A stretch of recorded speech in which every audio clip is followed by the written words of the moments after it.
since you're live yourself. I'm not actually live. I could be though. All I have to do is hit a button, and I would be live. Oh, I thought you were actually. We're live right Yeah, now. Yeah, 6 exactly. seconds. I see it. What, Hi, you want me to guys. go live? You want dual broadcast? Let's dual broadcast. Hey, yeah, I'm good with that, man. I'm good with that. All right. Well, hold on. I'm gonna change the name of my stream here then.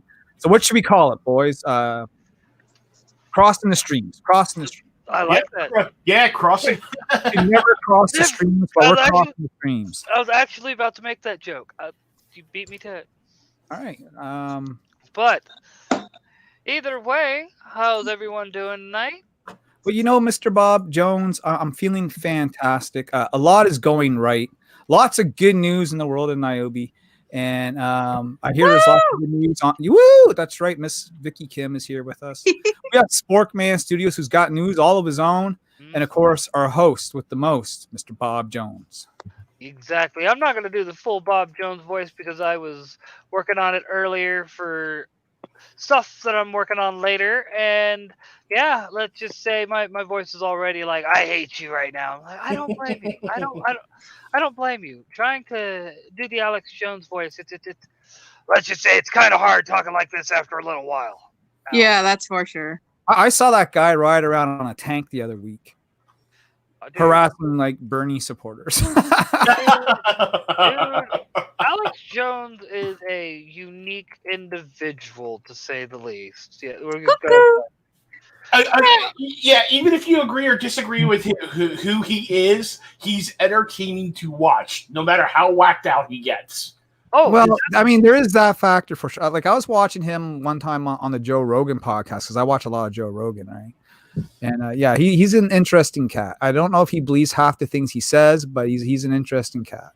Well, I think a lot of what he does is, I think he does believe some of the stuff, but I think he does go after the ratings to say. It's an act. He brings you in with the crazy and then gives you actual information, like the whole they're putting chemicals in the water and turning the frogs gay. Well, atrazine actually was causing frogs to change sex. Like, so it's like, well, I mean, you're saying it in a crazy way, but you're telling the truth. Yeah, I think so there are some things I think he's legit on, especially the whole there is a cabal of upper guys all conspiracy to control the world, and if he watches, the best thing I've ever seen him do is him going out to this basically where all these top people in the Fortune 500 companies kind of gather on this retreat, and it's very weird, very, very weird. Let's just say so. But other than that, I don't think he believes. I don't know if he believes a lot of the stuff that he peddles, but if he does. Either way, it's a like it was said, it was a gimmick to get people to watch. But we are off topic. We need to get back onto the NYOBI. You mean this isn't about? Okay. we are leaving the crazy conspiracy theorists out of this for the time being because everyone knows about the globalists already. I keep trying to tell Alex, you need to lay off the globalists. Everyone knows about them. Everyone's already heard and has been warned. It's the reticuloids you got to worry about. Yeah, for sure. So yeah. But anyhow. So you were mentioning prior to the show that you have some news. Just give me a few minutes, you guys. I'm trying to see why I'm not live. Oh yeah. Well, what we could do is while you're doing that, we could talk a little crowdfunding real quick here. We got some good stuff that besides NYOBI to talk about that being out. We got some great projects that just got released. We got Jack Irons issue 3. Oh yeah, and the fact that Grayscale got funded. Yep, Grayscale got funded. let's see here. We have Common America, fully funded by Tim Lim. Dude, that's Tim Lim and Mark Pellegrini, if I Yeah. remember right. And Yep. I got his name right. Yay! I was like, 708 backers. and probably within the first week, because come on, this is. Yep. Then we got Dynamite Thor by John Delarose. He's got fully funded, 119 backers. Still got 21 days to go. Common Raiders got 16 days to go. We also got released today. White Widow. The first trade got released today, and I'm going to put the links in the chat here for you guys. And then actually tonight, Sora Sung just released Aurora, which I highly recommend you guys back her. She is a fantastic artist. She wrote this comic. This is a comic she actually wrote herself. She did hire another artist to do the art, but she's a great writer. I got her Carnal Confessions, fantastic. So she's actually local to me, so I like to support local creators. Her Kickstarter also launched tonight. So, like I said, we're hoping to get Sora in here next week, maybe, to promote her project, but we're going to put those links in here. Other than that, hey, we got Neo and Shinobi. Other than that, Nice. on real quick before we go, once Larry comes back here and I'm here. Okay. Sporkman update real quick. We have 24 pages colored. 24 pages of issue 2. Nice. All right. Yeah. Well, that deserves a round of applause here. So let's give this man, because we are live now on my channel as well. Nice. Well, Yeah, done. we Bob, we talked about it. We said we are going to cross the streams, and Yep. I haven't crossed the stream. So applause for the success here. Nice. Yeah. Yeah. So, you know what? For me, what I love is, minus the hell stuff that I've had this year, it's just that I love the fact that not just Sporkman's doing good, but other people are doing good. Like you, Larry, with NYOBI. Rags just announcing season 2. Tim Lim with Common America. And then we got Dynamite Thunder getting funded, and then of course White Widow. I got all these great comics that are coming out for people to stop arguing about other stuff. Just focus on the comics. It's funny that you mentioned Mr. Tim Lim and the team of Rags and stuff. Because did you not see Twitter earlier today? There's been a little bit of an offer and an announcement made to me. No, I did not. I tried to refrain from getting in Twitter as much as possible. Oh, well, let me fill you in. The team of Rags, Mr. Brian Ball himself, tagged me in a tweet today asking me if I want to be a part of a crossover project in an alternate reality that features Regina, Tim Lim's character, Common, the character from Punchline, and NYOBI, and maybe others in a Japanese magical schoolgirl. Dude, we got to get Natsumi in there. We have got it. She's Japanese too. Holy crap! I got to talk to Brian about that. That is freaking unbelievable. So yeah, he made the offer to me today. He tagged me public. I wouldn't even be talking about this because nothing's been made yet or anything. But he tagged me in it publicly, so I feel like I can talk about it. That would be awesome because what's great is I love these characters. NYOBI's such a great character. Regina's a great character. These are women that literally kick butt that you want to support. That you want to read more of their stories. They're actually legit women with issues that are trying to deal with them every day. They're not shoehorned in. They're totally very well. Quit lying.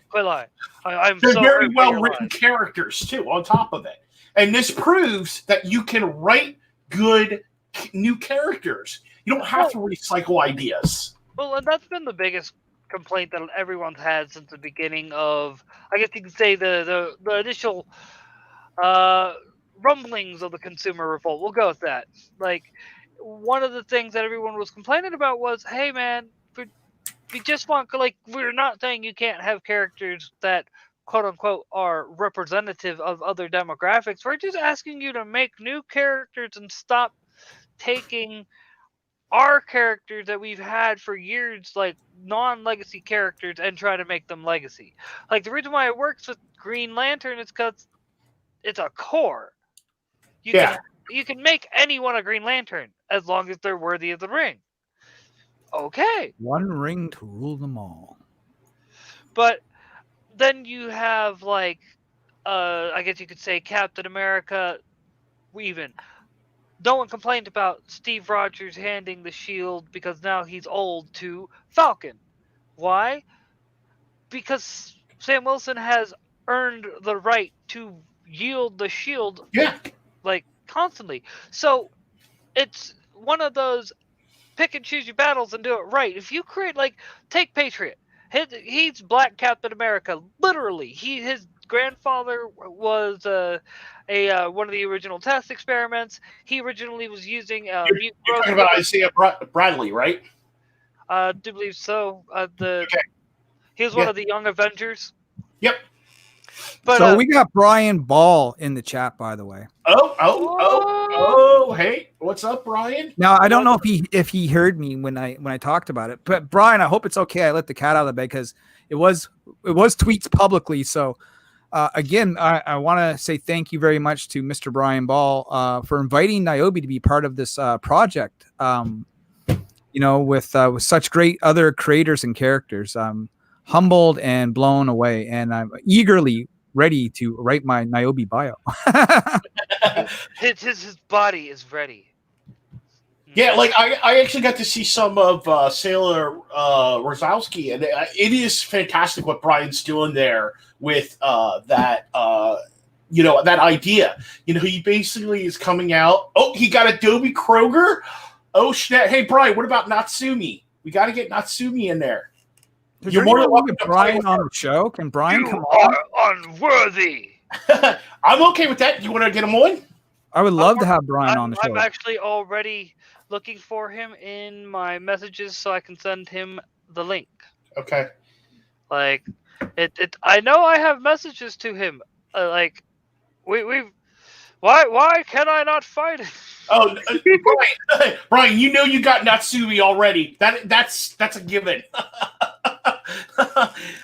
Yeah, because what's so great about these characters, what I love is these ideas that are just kind of, yes, you're taking tropes like magical girl, but you're creating something new with it. Guys, nobody's in the stream. Yeah, no one's in my stream, but they're watching over on Bob's channel. Oh, okay. All my viewers are over on Bob's channel. Like Bob right now has got Brian Ball, the creator of Rags, who I talked to you about earlier today. Vicky, remember that project? Yeah. Well, the guy responsible for it's in the chat over here on Bob's channel. We're trying to get him on the show. That'd be exciting. We have Neil Star Productions over on the chat over here on Bob's side. Shinobi Raccoon is there as well. Sporkman Studios. Lorenzo Sleestack. Lorenzo, how are you doing, buddy? Let's catch up on the chat here, Bob. All right. So Lorenzo says, "Hey, buddy, great to see you're hosting another live stream."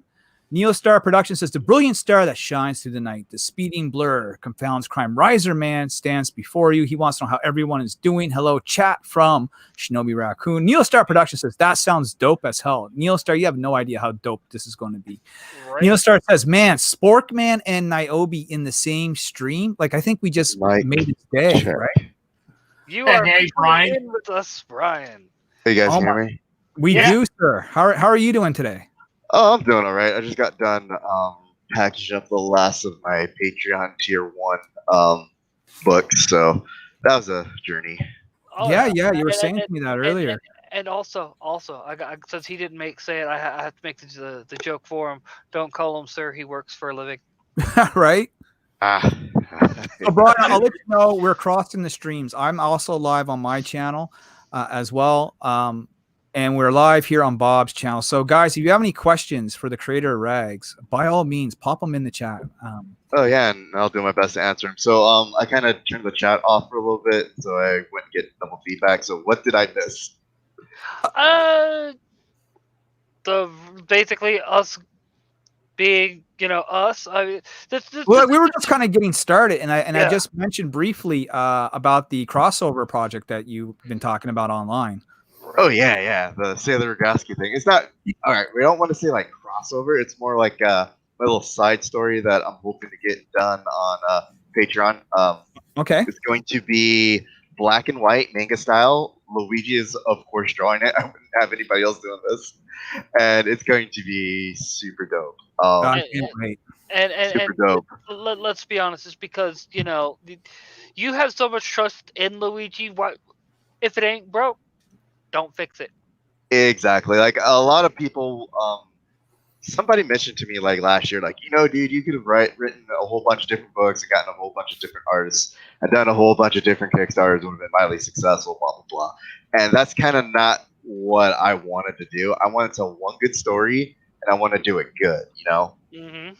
You don't want to tell like 50 billion different stories of 50 billion different artists. You want to find what works first and then like build off of that. So Luigi and I are basically like a symbiotic team right now. I'm gonna pay that dude for the rest of my life. Like even if he moves on to like another project, it's like, oh yeah, Hey, I got rest of the something month, for you. gotta pay Luigi. So Brian, I got to tell you something, man. You had me scared a little while back. Like I was really frightened, because there was the talk of the end of Rags, and you made it like I almost thought it was crystal clear that Regina was dead, dude. I thought this was done and over with. And then of course now you came to the rescue with huge announcements, including season 2. Man, chat us up about that. Well, okay, so I can't say much about this, Okay. other than what I've already said publicly. But I will say, yes, Regina's still dead.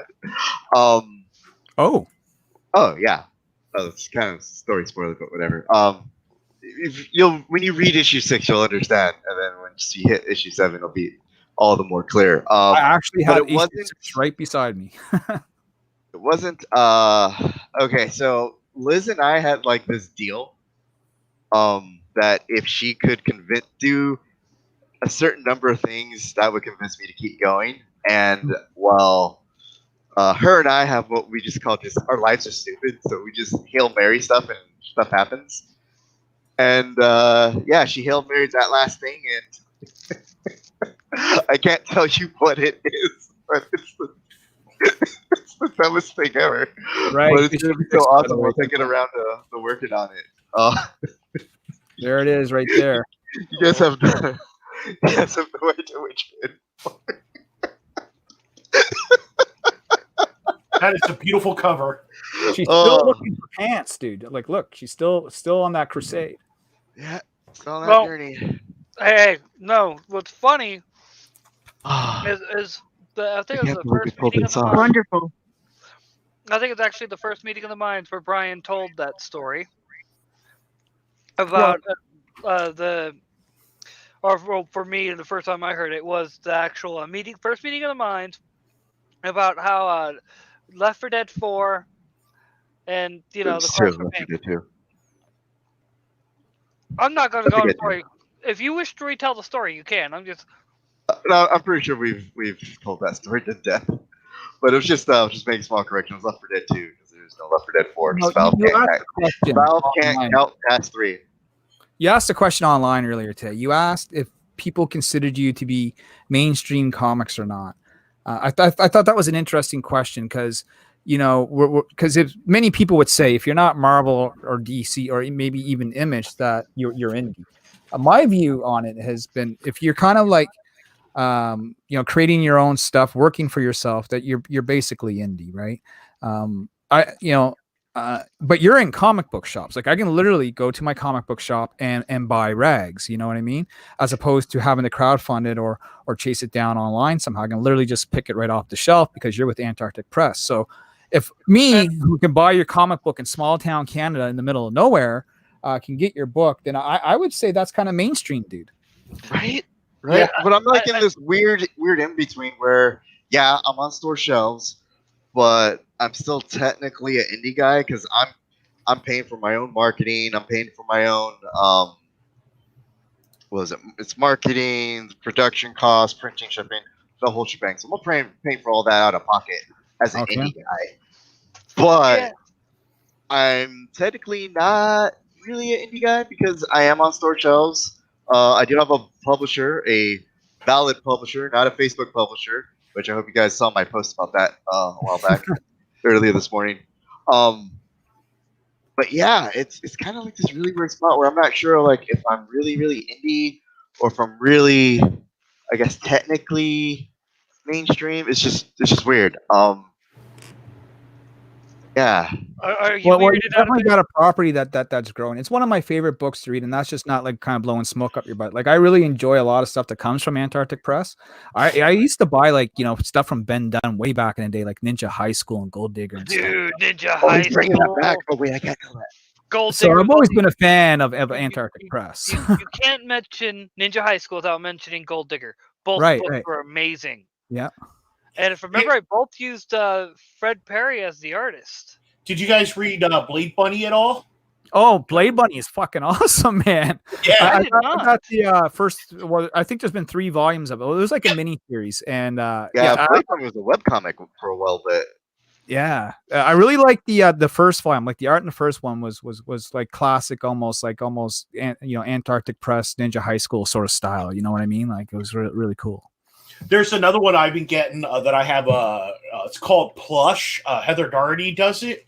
She's only released like 2 issues so far, but that's like one I'm backing too. Nice. yeah. Oh, that's the reason why I think I'm in this weird spot because yeah, I'm on store shelves, and I think I'm like one of the few people that like outside of Matt Weldon because he's a human printer and Timothy Lim, we're the only, I guess, team that's actually putting out a consistent work without having to go back to crowdfunding like every year. Yeah, Well, it's at the same time though. In the defense of those guys, it's No, I'm not like knocking anybody, but it's just Oh, yeah. weird. oh yeah. Well, I was gonna point out like you also, I guess you could say, planned ahead. In the sense of you set up a steady fan base before you even got started with any of these, you know what I mean, with rags or anything. Because if I remember right, I heard stories from where you were hyping this back like 5 years ago on Facebook in the various comic book groups there. Oh, well, it was a bunch of just writer groups. I was hyping it up there, and then I was doing a bunch of merch for Facebook or on Twitter. Had a bunch of merch stuff I was doing, like T-shirts and whatnot. Yeah, I started from nothing, literally nothing before I even got the book off the ground. Yeah, so by doing that, it helped a lot and gave you a bit of a, if you will, an edge when it came to telling the story of Rags, to where you had, I guess you could say, you had fun war chest already established through a Patreon and selling other merch and things like that, and Yep. that probably helped you out the most. Good old GI Bill. Good old GI Bill helped out. You're the MVP there, GI Bill. Oh, I love you. Well, I remember when I first met Brian. We were talking. I think you had just put out the prologue when I first met you through Troy, and I think you just released the prologue. And that's, I think, when we just also finished with the coloring of conventions. Yeah, man, that was a long time ago. Yeah, dude, it's almost over 2 years. That's almost 2.5 years ago already. Almost 3 Man. years. And I still beat Red Rooster. Yeah, suck it. Yes. No. I'm taking that win. No one can take that from me. Well, let me Yeah. ask you this, Brian. Do you do a lot of conventions? Do you go to a lot of shows and stuff like that? Nope. I only do WonderCon and San Diego Comic Con if I can sneak in, and that's it. Gotcha. I have a normal 9-to-5 job, so my day starts at 5 and ends at 9. I get off at work at 2. Like, I get off my normal job at 2, and so anything after that's just comic book writing or packing material, making sure like everyone's got their books. If you were to hop into my Discord server, you'll see like I have like 4 or 5 different channels dedicated to shipping, damage and returns, and just outright help. Just to make sure that people got what they paid for, and so I spent a lot of time there. And I also have like my Army National Guard stuff that I do on the weekends. So there's planning You're for busy. that, coordinating. So yeah, I'm super busy. And getting time off is very, very hard. But WonderCon's like right up the road, so I can do that. I would like to do more conventions in the future, but so that coordination just doesn't look to be going in my favor at this moment. Yeah, a lot of times conventions, they're either hit or miss. I've been to a few. Sometimes I do well, and sometimes you're in the hole. It'll really hit or miss. Yeah, like San Diego Comic-Con, for instance, you got to pay for the space rental, the table, the power. So you got to pay like the trade union. Have enough material for marketing. You're pretty much spending like 10 grand just to go to San Diego Comic-Con alone. So if I could sneak in with like say Antarctic Press, all I gotta do is just pay for books and then walk right in, and that's it. And then there's helping tear down, of course. Yeah, when I did the Calgary Fan Expo a couple years back, and it was $450 for a table. You know what I mean? Wow. Just to have a table, Yeah. and like we're in like the back dark corner somewhere, in like a secondary building on top of that. You know what I mean? Like no one would have known if that building existed if they didn't have Stan Lee and Todd McFarlane do their signings in that building. That's the only way people knew where anyone else was. Lol. I feel you. We had that same issue with Baltimore 1 year. 1 year we went to Baltimore, we kind of broke even. The next year we were put right next to Todd McFarlane. So luckily everybody who was alive for him were going right by our booth. And we actually sold like 100 issues that weekend because everybody was just right. Everyone was there for Todd. Yeah. Todd, and they're standing there in line. They're waiting and waiting and waiting. Probably at least a good half hour. People are like, "Oh, hey, what do you got here?" And they're just looking at what we got, and walking away with and end up walking away with comics. So I'm not going to knock that. That was our best weekend. But yeah, because we were lucky because I live in Pennsylvania, so it's an hour drive for me down to Baltimore. We could just do that drive back and forth. You know what I mean? That sounds like a cool ass day. Oh yeah, Yeah. Man. I got to meet the Todd father. I got to give him my comic book, him and Stanley. And Todd looks at me and he goes, I'll never forget this. He goes, maybe someday you'll be sitting up in this chair and someone will hand you a comic book, man. I was just like, whoa, like that is high honorable dis. Right? Yeah. Yeah. I will say my favorite memory of being at San Diego Comic-Con for the second time was just sitting in the booth. I'm sitting next to Ben Dunn. I'm telling him the story about Mr. Lister's sister. Sorry, I'm not trying to laugh too much, but I'm telling him the story, and then my buddy from high school walks up. He's like, "What the hell are you doing here?" I'm like, "Obviously selling books. What are you doing here?" He's like, "No, wait, how are you back there?" I'm like, well, I guess I'm a creator now. You just couldn't figure out like how the hell Brian Ball made it behind the booth at Comic-Con, and it was just it's so glorious. Glorious moments, glorious. Oh, by the way, Brian, this is Vicky, my girl, my official NYOBI cosplayer. She's like my Liz. You know what I mean? Oh, hi, other Liz. Hi, other Liz. So that is now officially Vicky's name. You've been officially renamed. I'm sorry. You are now Other Liz. Other Liz. She likes it. Exactly. She's so honored. She's speechless. She's speechless. Exactly. That or she's on mute. Both. Both. But regardless. That's why I hopped on. This is the other Ragasky thing. We were talking about that. I still think the worst experience though that I ever had from somebody about our comic was Sam Raimi's brother. I know I told Brian and Bob about that one. So basically, we were wearing our T-shirts. We were at Philadelphia Comic-Con, and so I was a huge Ted Raimi fan. I love DS or the show Sequest. I was a huge fan, and I love Sam Raimi too. So we were getting signatures and stuff like that. So I walked up to him, and we were wearing our Sportsman T-shirts, and as we were walking away, we were telling him about a comic, and then we walked away. He said, "Sporkman, what a stupid idea!" Like literally, that we could overhear it. Let a Ouch. pretentious asshole be a pretentious asshole. Yeah, Hey, if it makes you feel any better, everybody, I was told time and time again a story about a naked, angry former Marine searching for pants during the zombie apocalypse wouldn't work. And look where I am. yeah. That's what I gotta say. I mean, heck, we got a publisher. You know, we've gotten funded. We got 2 good successful campaigns. We're getting funded.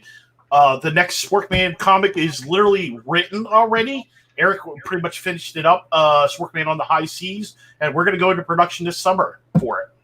So, Oh, hey, that's exciting. you know, and then other things down the pipeline, you know, and that's what I got to say is like, you know what? Who cares if he gave us something stupid and idiotic? We're doing our own thing.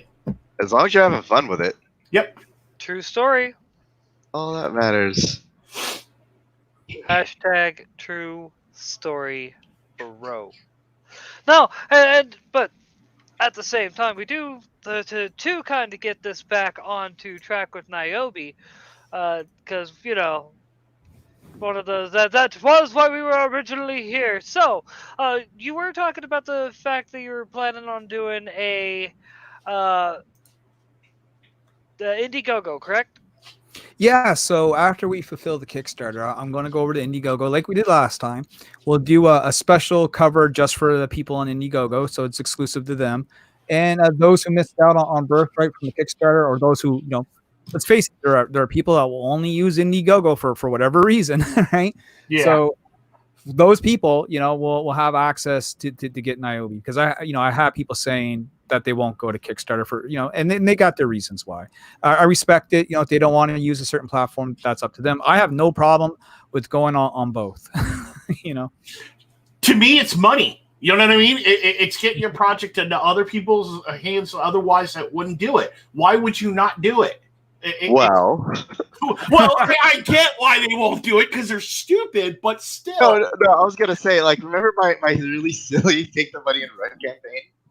Yeah. Yeah, even though that fulfilled, because that was actually like my Indiegogo test run to see, like, maybe I should do an Indiegogo. Let's see how this works. And that was probably the most horrible experience I've ever had. Oh, really? Oh yeah, just trying to get the money from them. They took so long, Wow. forever, and then You're not the first person to tell me that. I know Manny, who did Skunk Girl, had a bitch of a time trying to get his money. I know Sean did too. Remember Sean? Sean Campbell. He had a hard time getting his. I got mine literally within 4 days. Yeah, mine was within 2 weeks. So, like, there was no issue at all. yeah, that's just kind of not how I roll. So even though I did take the money and run, I mean that's pretty much what the whole campaign was about. But that was a brilliant campaign, by the way. I laughed so hard when I saw that, man. It was one of those things where it was like, please don't donate to this. I'm just doing this just to have some fun. But if you do donate money, I'm not responsible for returning it. Well, hey, it's pretty clear what you were going to get. Yeah. It was just such a troll job. Yeah. My best troll jobs. Yeah, but it was a hilarious troll job, and the fact that everyone. We're gonna walk away from that one. So I actually do have a question for you, Larry, if you can. So what is the difference between? Because I backed on the first NYOBI, your other issues. What's the difference between NYOBI Birthright and the first release of the comics that you did? This is a soft reboot, right? Okay. So like, basically, I'm not saying the other comics don't count or the stories didn't happen, but this is the first time I've ever done a comic book, right? And I started this back in 2015 with 2 local guys, and we just kind of threw something together, which was NYOBI #1, probably our best one up until the latest. And then those guys went on their separate ways. They didn't want to do comics. It was too much work for them. So I ended up getting another guy named Steve Boyu, and we did issues 2, 3, and 4. And Steve helped me out, but his art skills weren't exactly on par with really what I was looking for. So while we were kind of happy with it, at the same time, I always looked at those issues and said, we could have done better, right? And Steve, I'm not putting Steve down. He's the first one that will tell you that. And so Steve decided that he was going to concentrate on his own projects, which was like Linda 7000 and Canadian Cindy. And I was left saying, you know what, I'm going to put together a whole brand new team. I'm going to start this from scratch. Now that I know what I'm doing a little bit, I can come out with a better, bigger NYOBI than ever before. And we'll just hopefully, you know, we'll jumpstart it and we'll get people back on board. And because my goal is to get published. You know, I'm looking at Antarctic Press. That's where I want to be. That's where I've always wanted to be. And you know, Mr. Tim Lim said he'll pass my stuff along. So I'm very grateful for Tim for offering that. But back to the story, I hired a new artist named Samir Samail from Brazil, who was just phenomenal. And this is the first time that NYOBI's ever been in full color. So we got Dan O'Vera, who used to do work for Action Lab Comics, so things like Zombie Tramp, Vamp Blade, and stuff. Oh, nice. And he's got good colors. Yeah. And so he's on my team now. And then we got Joe Rodriguez from Metal Ninja Studios doing all the lettering. And then we went ahead and got some really cool variant cover artists like Mr. Paul Green. Ula Moss did the colors for his cover. We got Steph Wilson. If you're on Facebook, you probably know who Steph Wilson is, all over the place right now on all the different Kickstarter campaigns like Fire Bitch and Scorpiana, and doing stuff with Tom Hutchinson from Big Dog Inc. and things of that nature. And we also had Mr. R.B. White, who's been with us. So he's done work, you know, in Heavy Metal Magazine, Penthouse Magazine, Grim Fairy Tales, again, Action Lab Comics. And he's been doing NYOBI covers since #2. And this is the first time that we actually had a book done. And I mean completely done before the campaign ended. So there isn't going to be no waiting around for the books. Once they're printed, they're out, right? And so I'm looking at having this done within a month. That's what I'm talking about. In fact, I even got a copy of the comic, like a sample that I can show like right now. You know what I mean? Nice. You guys want to see it? Yeah, sure. Yeah. Please. Let me enlarge you, sir. You know, that's something I tell everybody when they ask me for advice. Just have at least 80 to 90% of your book done before you start the campaign, or just have it done before you start a campaign. It's just makes it so much easier. So I'm going to crack this open, Bob, but I can't show you the whole thing because obviously spoilers and stuff, right? No, But this is that is a beautiful cover. I love it, right? This cover sold out. So we offered 50 of these. It was the first thing to Oh go. wow. Yeah, that's the Yeah. Paul Green variant. Yeah. And so they were the first things to go. Then we have the Paul Green metal print. Have you guys seen this thing yet? I feel like I'm. I remember on the Kickstarter, he said there was one left. So I accidentally rolled over on it with my chair when I was drunk, so it's got a bend up here. But I mean, this thing is really nice. Oh man, that is Very beautiful. shiny. Which Love. year was that? Definitely. Love. So I mean, this sold out too. I mean, the Paul Green stuff were the first tiers to sold out instantly. Like, and then I got people asking me like, how do I add on like Paul Green to my current pledge? You know. So Paul Green, he's done work for Grim Fairy Tales. He's done work for Lady Death with Brian Polito, stuff like that. He's got a very J. Scott Campbell sort of vibe to him. And the He was a professional shows. Yeah, he was a buckleless artist that surprising that was willing to work with me. And then I'm going to show you some of Dan O'Vera's artwork here, along with Samir. So that's kind of what it looks like on the inside, guys. Oh, I like it. Very nice. Beautiful. The art's really So, good. I mean, if you guys read NYOBI #1, you can see that this is basically night and day. You know what I mean? Oh yeah. Not that there was It anything is. wrong with #1, but I mean, this is in color. The It shading's pops so done much right. more. The anatomy is much more cleaner. And you can tell the colors are popping. Oh, Yeah. Dan O'Vera is a pro, man. Yeah. You know So what I did Dan was did the I went on coloring? No, he wasn't hard to find. I mean, what I did is I went on Facebook. I just said, I need a colorist. Give me your rates, give me your samples, and I'll get back to you. And I had 50 people apply in 24 hours. You know what I mean? God damn. Yeah, it was ridiculous. You know. And There you're here. showing We'll spoilers. show page I never showed before. Oh, that is beautiful. Very nice. It's got a cliffhanger. Expressive, ending. too. I'm not going to tell you what it is. See, like to me, like that's top tier art right there. To me, that is a book I would go into the comic book shop and I would buy right off the shelf. Well, that's what Yeah. I want to make, and I felt the previous NYOBIs weren't at that level. I felt they were good for like an indie book, you know what I mean? But I Right. want to like put my best foot forward this time. That's why it's a soft reboot, and there's all the names that were involved with the project. Nice. So thank you to all these people, because without all these people that are on this page right here, none of it would have Thank happened. you guys. Oh, I see Steph Wilson's name on there. Did So Yeah. very happy with this book, man. I can't wait to get it out in people's hands. I can't wait to see what people think, and I'm excited to watch the unboxings and review videos. Everyone's Looks like gonna you got love a it. winner. So look, guys, how can you not like this pair up right here? Look, boom. Right? Oh no, it's a different Regina. Different Regina, guys. You This is know, what you want. And if I had line, I put it right here too because I love Matt. Oh no, Walden. Regina, the character's name.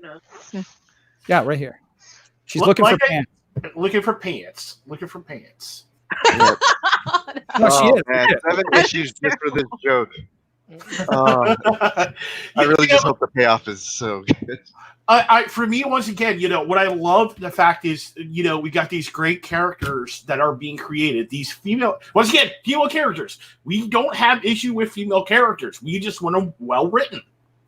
Yeah, and that's where the blasphemy occurred. We want them well written, not just feminist trope, propaganda. Yeah. Well, I've always liked a strong female character. I mean, I'm a big fan of like Heavy Metal magazine from back in the day, which would feature females as the lead, like Tarna and stuff like that, right? I'm also a big fan of old school anime, so things like Burn Up W and Bubblegum Crisis and Dominion Tank Police and ISIS. Gunsmith Cats. Yeah, Gunsmith Cats. Yeah. I mean, the Yeah, list goes on and on, that's right? shit. And so, I mean, I knew the power of the female before most of America did because I was watching, animes that we would we would tape trade. We would put 2 VCRs together and record those anime tapes, So I was already on board, ahead of the time with that. And NYOBI is a complete inspiration of like 90s anime with a little bit of X-Men thrown in there, Well, and that's the thing, though. It's even if you look at like Aliens, Terminator, those are 2 strong franchises that have a female lead. Charlie's Angel, another franchise with a female lead. I mean, it's you can do it. It's not, and we're not saying you can't. We're saying, oh, please, for the love of God, stop pandering, stop changing characters, stop, being everything that comics are supposed to be against. And that's the thing that they don't understand. Well, I'll tell you this. I'll get a lot of people asking me, and I don't know, Brian, if you get the same thing, but they'll ask me like, have you ever, consulted a female when writing your book? And my answer has always been no. I mean, I just kind of do my thing my way. But the great compliment is, it's like when I do go to a convention or a show, and it's I see more females buy the book than guys, and they all seem to like it. Vicky read it and she liked it, so must be doing something okay. You know what I mean? Well, Yeah. I actually did consult a female when it came to building Regina's character. I actually talked to her for like 100-something plus hours. Well, just that must be getting Liz, right? certain things right. What's up? That must be Liz, right? No, it actually wasn't Liz. It was somebody Oh, else. Liz, I just follow her Twitter on Sundays and just draw inspiration from that. But no, it was actually because Regina herself is bi, so I don't know how a bisexual person acts. So I had to find somebody who was and ask him a shit ton of probably way too personal questions, and they were really super cool about it. Well, but that's the whole point, though. That you're willing to do what you had to make sure that the book turned out good, and at the same time, you were creating. Once again, you were creating a new character and showing that, you weren't recycling an idea to make something. You were making something new and original on top of that. Right, just like not to call anybody out, but like one of the issues I have with other people that write Regina's character is like if they write her future past this whole zombie incident thing, they always write her angry, and it's like she's not angry. You guys missed the entire point of what was going on, or just what was going on itself. She was never angry. She was frustrated, and those are 2 majorly different things. Like if you're going through what she went through, you would definitely be not happy. Running around small town, no clothes, get decked in the face a bunch of times, got this skeezy kid trying to get in your pants, and all That All you're just scene trying is to do is just get hilarious. some comfort. Yeah, calm down there, high speed. Right? You're just trying to get a little bit of comfort, and you have this kid stalking you and touching you and all this other stuff, and it's you would be frustrated. And I No. think that's kind of worked for us and against us, that she's just written too well. Yeah, Mm, I She's can't wait too for human. Vicky to read it. Like when Vicky comes here, I'm gonna show her the Rag series. You know. Oh, dude, and like I said though, that whole scene was hilarious just because her way she goes off, and then when the operator goes where off is it? the same. You want to show me something? No, I'm gonna show you when you're here. I got like comic books for you to read. Oh, okay. Oh, how both operator and Regina go off on the kid the exact same way. So that's spoiler.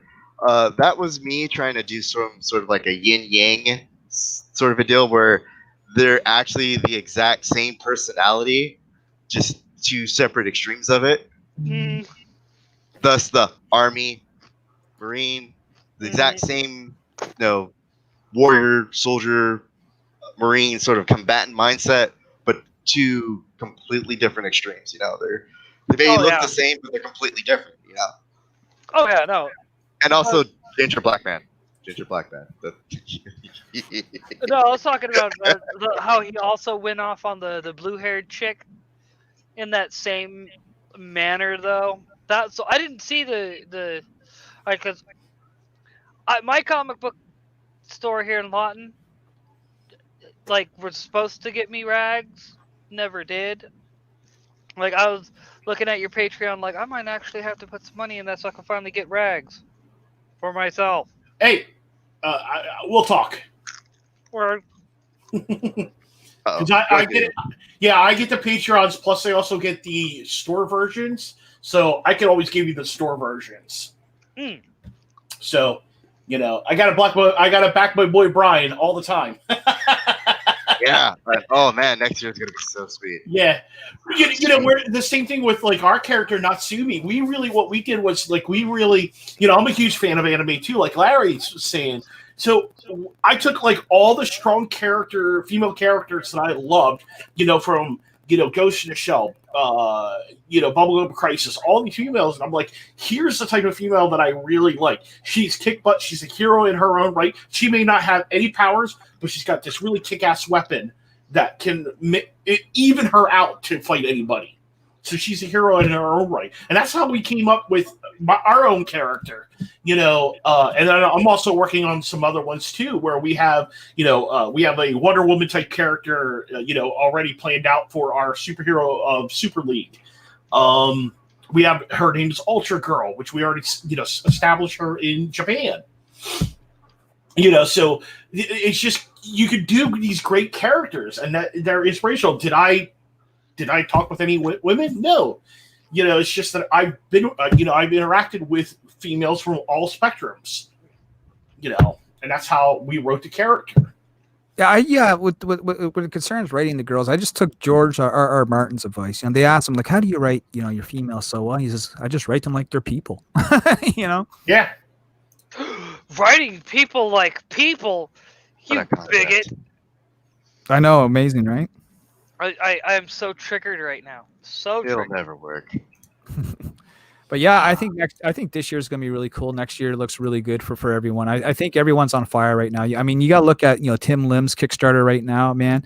That thing is so hot you can't touch it. You know what I mean? Like, oh yeah. At first, I'm not gonna lie. At first, I really wasn't sold on the whole Common America thing, and then he showed me something, and I was like, oh god. I probably shouldn't have done it, but I paused production on Rex number 7 just to get that selfie image drawn up with like Sailor Rogoski and Common American Versima. It's like, we gotta do this. Disappointed, right? And I told him this. I'm like, dude, I went to go back your Kickstarter. I really want to back it, and I'll back the digital. That's no problem. But you got no shipping to Canada, and I guess he's had like real problems with Canada Post and stuff like that. So there is. Man, let me tell you about Canada Post. Remember when they went on strike, like 2017? Yeah, I remember. Yeah. Yeah. There was that. Canada Post also likes to lose mail. Yeah, that's true. every time. Also, international shipping is a female dog. If you didn't know, it is a complete total female dog. I mail stuff out to Australia and Slovakia and Canada, and those are typically between $80 and $100 Yeah. No, it's not with cheap. I mean, tracking. yeah, And with it's track. not, and it's not. It's honestly not fair to the international customer, and it's also not fair to the creator because everybody in that situation is losing money or they're losing time, and you can't get either back. No, it's true. It's true. I mean, for me to send like one comic book down to the States, and this is without tracking, right? This is just me throwing a comic book in a Gemini mailer and firing it off into the mail. Don't worry, I'm not mailing them like stealing Solo. Whoa, is that a burn? Oh man, there's so much to that story. There's so Just much. saying, to that you know, story. I always take care with my packaging, but it's a minimum $8 for me to send a book out, right? And then it just goes up from there. You know, for me to send, like, say, a package to Rise Elite over in Australia, it's $20 to $25, you know, and that's just for like maybe 2 or 3 books, right? And that's without tracking, you know.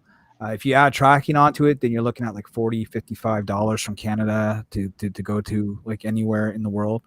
United States is a little cheaper because, you know, there's not an ocean separating us, but it's not much cheaper, you know. Like, but yeah, international shipping, it's a bitch, you know. And I debated whether I want to do international shipping with the last Kickstarter, and we went ahead and did worldwide. You know, we got a few international packages to send out, like a couple of Germany, a couple of Australia. We got one in New Zealand, you know, one over in England and stuff like that. But most of them are in Canada and the United States. I have a question. This might be like really stupid. You use a Canadian printer, right? Well, I did. Initially I was using a printer right here in my city. It was just like a UPS who does print jobs, right? And so I taught them how to print comic books. But now I'm going to be going through Comics Wellspring in the U.S. Okay, that negates my question then. How dare you hurt that small town business by taking your They're really expensive. I mean, it was okay when we were doing black and white, but the problem is they said that if you're going to print in color, Larry, the price is going to double. And I'm like, well, that's going to get really expensive really quick. And I said, yeah, I understand. I'm giving you grief, dude. Relax. So I mean, I found a better deal, obviously, through Comics Wellspring, and you know, so my price per unit is actually cheaper, even with shipping, than what it was going to be if I done it locally. So, Gotcha. Because I was gonna say something, but never mind. well, I mean, still willing to hear what I'm not like. I'm curious now. No, never mind. You got to handle, dude. Well, I hope so. I mean, this is going to be the first time I ever dealt with Comics Wellspring, but I've talked to a lot of people who have used them. They, you know, high praise. I've seen some of their books. They got good quality. You know, I was going to do Print Ninja, but they're god awful expensive, and I don't think anything's coming out of China now. So. Oh God! So someone said that I should have used Print Ninja, and the reason why I don't use Print Ninja is they have that really stupid minimum print count. Yeah, they do. Yeah. And that just wouldn't work for me. Yeah, I think the minimum is either 250 or 500. I can't remember which one it was. I think it's 500. I think the minimum's 250, and then it goes up from there. So let's say you have like 300 books that you need to send out, and not 500. You're still stuck with like 200 books. Yeah, and that's just it. I mean, with Comics Wellspring, their limit is 25, right? So you have to order at least 25 to deal with them. And so my print run, say for the Paul Green covers, like we're only printing 100 of these things. So I only need like maybe 250, 260 comics to fulfill my order for Kickstarter and have a few left over just for the handout locally or whatever. So that's, you know, really great. I don't have to print 500 comics or 1,000 comics and then have a bunch of them collect dust in my closet, you know, so. Yeah, that's so great. Lorenzo said, Rick Piper of Cross Comics said it's cheaper for him to ship to Italy without tracking than to ship across Canada. Yep. He's not wrong in some cases. I for me to ship to like the United States, I said it's like $8. It's considered small packet air. For me to ship in Canada, say like I want to ship to British Columbia, it's like $13. Wow. Be right back, gents. See, this is where and this is where I think the problem is, where we need to have like a publish or a like Brian. I know you signed with like the French version, but if there's like a printer over in these foreign countries that we could actually print to, and that could release, like, who would handle like a European release of comics. Yeah, that'd be dope. That's what I was thinking. Like if John, I don't remember your name. There we go. Don't remember your name. I'm bad with names. Me? Yeah. Larry. Larry, yeah. If Barry had a printer in Canada, and then it was like, oh, that'd be neat. So then I could just print directly from Canada. Yeah. And then that would save me so much money. The thing is that there may only be one or two companies that actually print comic books in Canada that might be worth dealing with. And I'd be hard pressed to tell you who they are. I'd have to go back and research again. The major printer of comic books in Canada is actually a company called Chapter House Comics. And I'm not sure if they're still doing their thing or not. They used to make books like called Captain Canuck and stuff like that.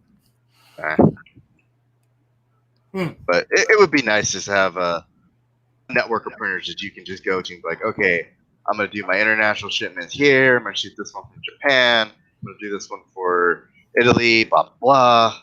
Yeah, it's Like, to be a so much comic easier. in Canada, because we have to pretty much deal with everyone in the United States, and that's usually from talent that's on the book to printing and even ordering like your mailing supply. So everything that I pay for, I have to pay like an extra quarter on every dollar, right? Because I have to pay everything in U.S. currency. So it's rough, Yeah. I feel your pain. I know one of the things that we're working on is our artist is in Indonesia. His name is Giffen. He owns a comic book studio. He does a lot of stuff for Marvel and DC over there. He really wants to import, like, he actually wants to set up and start like getting other creators and actually like be like the distribution for Indonesia. That's like one of his goals.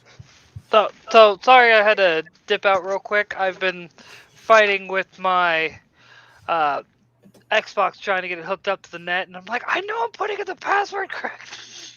Because, it's going to stream something, thinking some Halo. Oh, yeah? Which one? Like Reach or what? I have Reach on both my computer and my Xbox One, but for some reason my Xbox Live isn't working on the 360, which is weird. But Well, you need to add me, by the way. I have an Xbox One. I mean, I don't use it very often. I'm usually on the PlayStation, but I have an Xbox One, so you should add me up. Word. I will, To your mongoose. like, see if I did this right. But So, yeah. Spork, while we're out of pause, I'm gonna need a character Bible from you, and I'll For Natsumi? Oh yeah, because this gets very, very specific. Okay. Oh, I can't wait to start on my character Bible. I was reading over Brian's there earlier today, and I'm like, yeah, I can do this. I'm gonna get Vicky to give me some ideas too, right? So, It's pretty nuts. It's pretty nuts. I'll spoil Dan's Adobe Kroger. She's going to have like a Sanshin that's a Warhammer, and there's gonna be 3 of them floating around. It's gonna be so stupid. So what stupidly you're saying is she's going to be a classic, like, paladin. That Bard. Ooh. She's a bard. in my chat room, we got a couple of people here. We have Nacho Ninja. He's not my ninja. He's not your ninja. He's Nacho Ninja 6. He says hello to everyone. We also have Hi, Vincenzo Nacho C. Ninja. I Yeah, know. we love Nacho. Vincenzo C says, is Valiant Vicky soon to be the next crown Canadian Cleopatra? Vicky, what do you guys think? Oh, okay, can you hear me? Yeah, we can hear you now. Oh, okay. So Vinny C wants to know, are you the next Canadian Cleopatra? Oh my god, I am so flattered. Thank you. Oh my gosh, thank you, Vincenzo. Vincenzo C also. I'm Yeah, sorry. say hi to Coco for me. Coco Higgins is still depressed that me and Vicky are together. She's wandering Japan, all lost. We don't know what happened. She is #1 gamer girl though. You pay, she play. I heard she took an alter ego as Sushi Girl or something, right? Something like that. Yeah, it was weird. Sushi Girl. Vinny C also says, when I write women, I think of a man and I take away reason and accountability. Whoa, dude. That Wow. no one has seen As Good as It Gets. And Shinigami Dragon says G. And so we're all caught up on the chat room here on my end. Yeah, we're Okay. pretty good here on our side too. Well, Alright. Humble Marty did say. So if we my answer biggest your female- questions late, it's because YouTube is late, not us. It's all right, Vicky. But, We have Lorenzo Sleestack, Neo Star Productions, Humble Marty, Shinobi Raccoon, and over here on the Meeting of the Minds here. Ooh. Yes.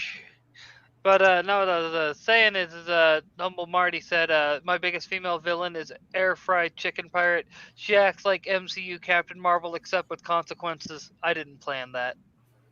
Wait, air fried chicken what? Pirate. Pirate? I like don't know what reference. Arg, pirate. You know, air fried chicken pirate. Arg. Oh. Are you like Johnny Depp, like R matey, without the Amber Yeah. Heard? Actually, I know. I was going to actually mention it, do it in a bit more, Jack Sparrow voice. I mean, Yeah, I got the Uh, pirate part. It's just I don't know what reference that is. The air fried chicken pirate. That's the Nate character's name. Oh, like a pimp named Slipback, right? Yes. say the Air whole fried thing. chicken pirate, like a pimp named Slickback. Can't we just call it Slickback for short?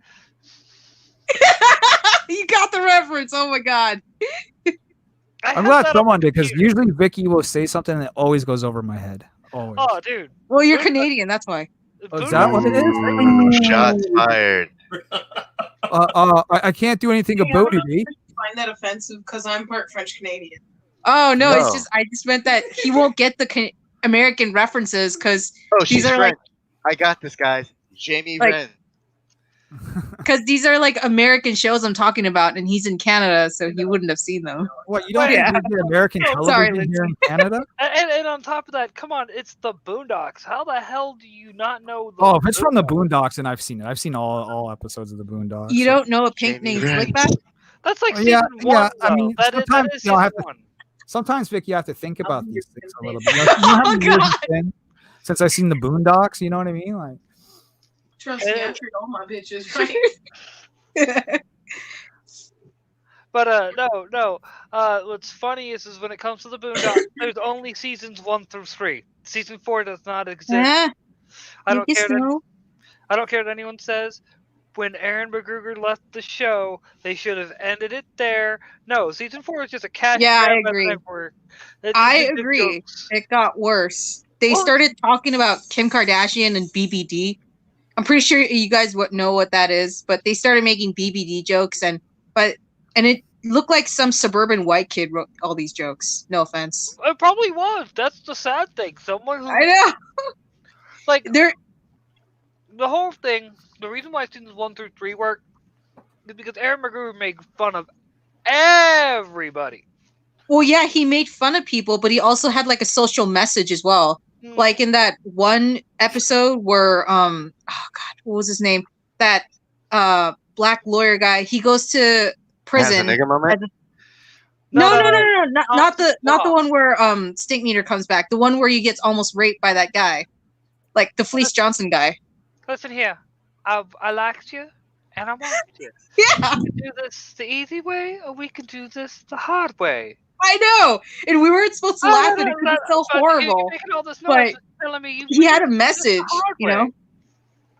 Vicky, Yeah. I think Neo Star Productions has just fallen in love with you. He says, Vicky, you're a Boondocks fan, big surprise face, and then oh snap, and he's got like big hearts in his emoji right now. Yeah, exactly.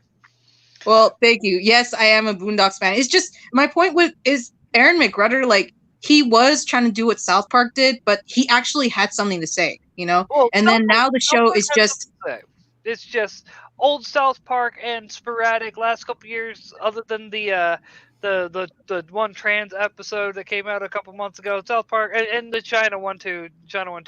South Park has been kind of hit or miss though the last couple Man, years. I'm so behind on South Park. Like I'm like probably 4 or 5 seasons behind. I Yeah, gotta I don't watch South I Park. already My brain stopped at goes around the PC principal thing where he gets pregnant with the teacher or whatever. Yeah. That's where I stopped.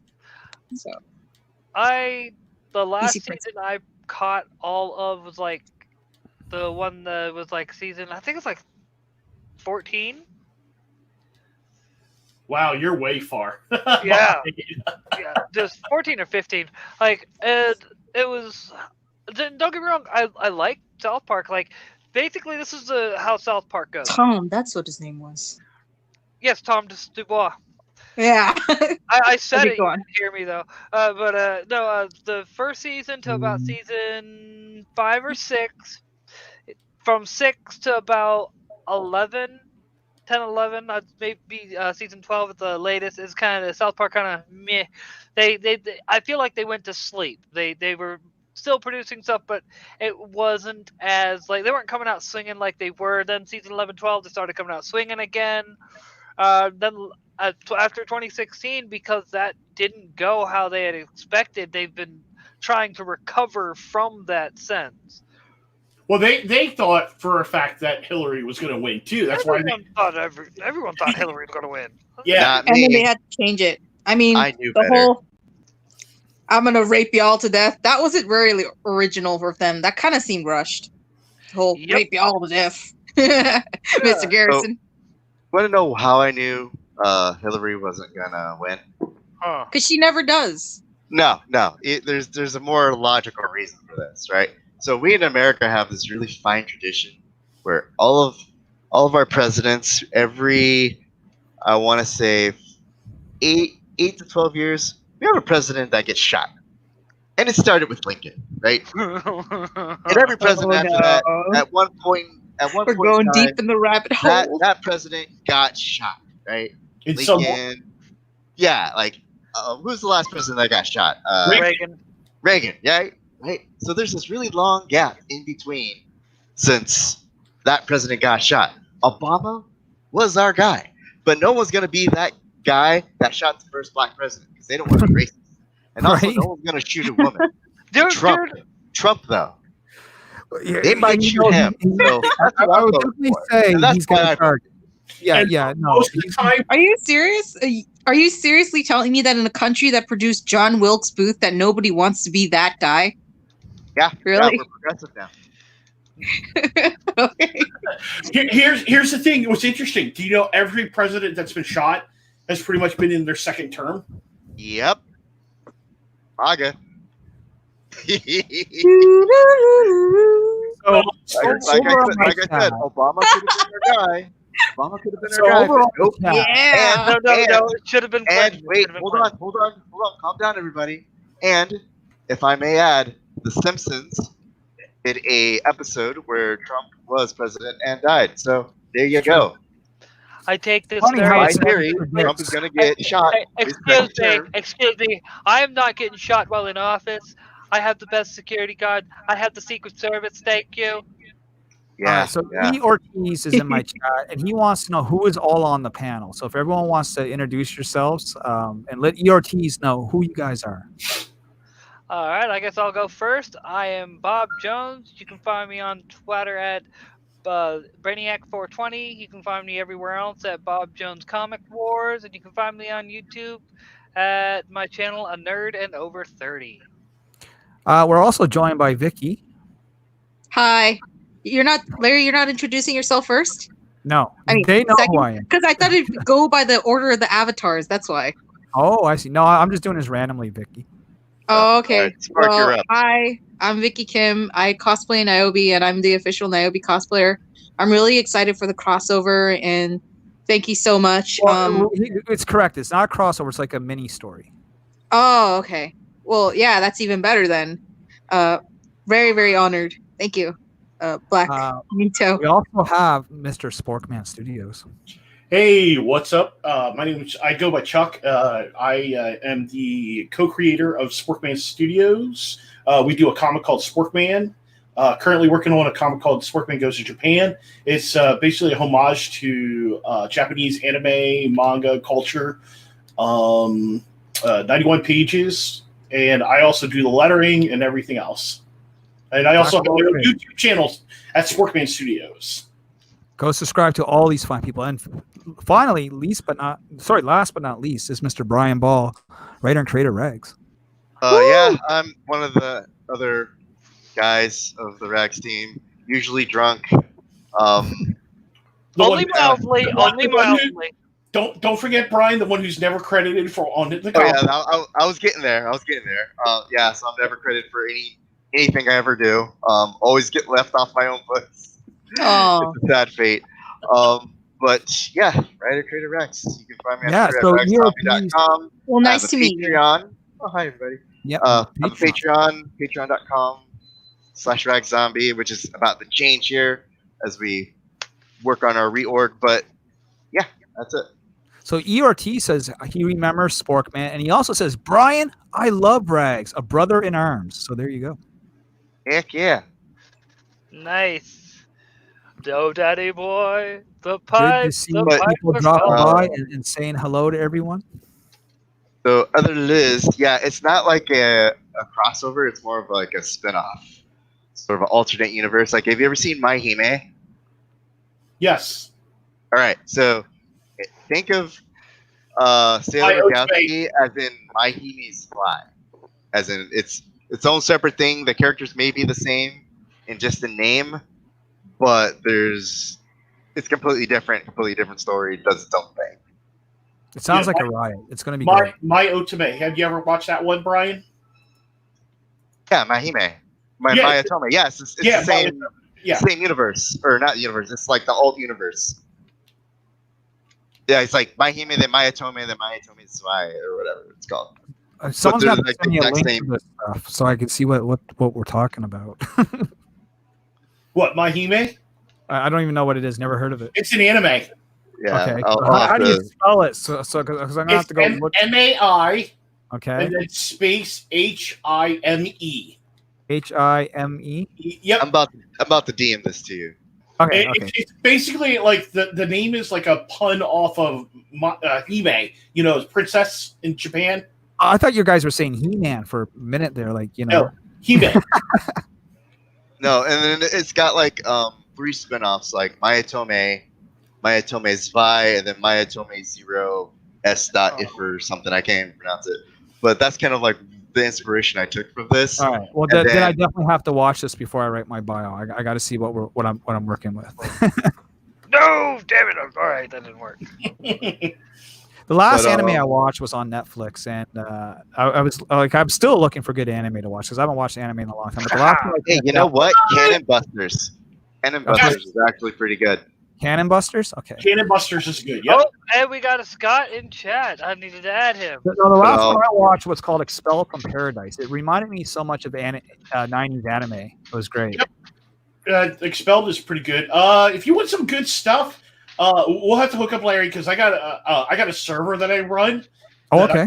I do a lot. I buy a lot of anime and then I on DVD and Blu-ray and then I rip it and put it on my server. Oh, well, you definitely got my interest then. So there's a lot of stuff you can watch. So, I'm in, brother. I'm in. All right. So Sailor Wachowski, right? Think Sailor Moon if she was a Marine Corps magical girl, and take all of. So in animes where they have to like call out their powers, like okay, Dragon Ball, Kamehameha, and he throws fireball. Yeah. Right. So I took this a step further with Sailor Wachowski, and you've seen the character Bible. All of her movesets are actually drill and ceremony commands for marching,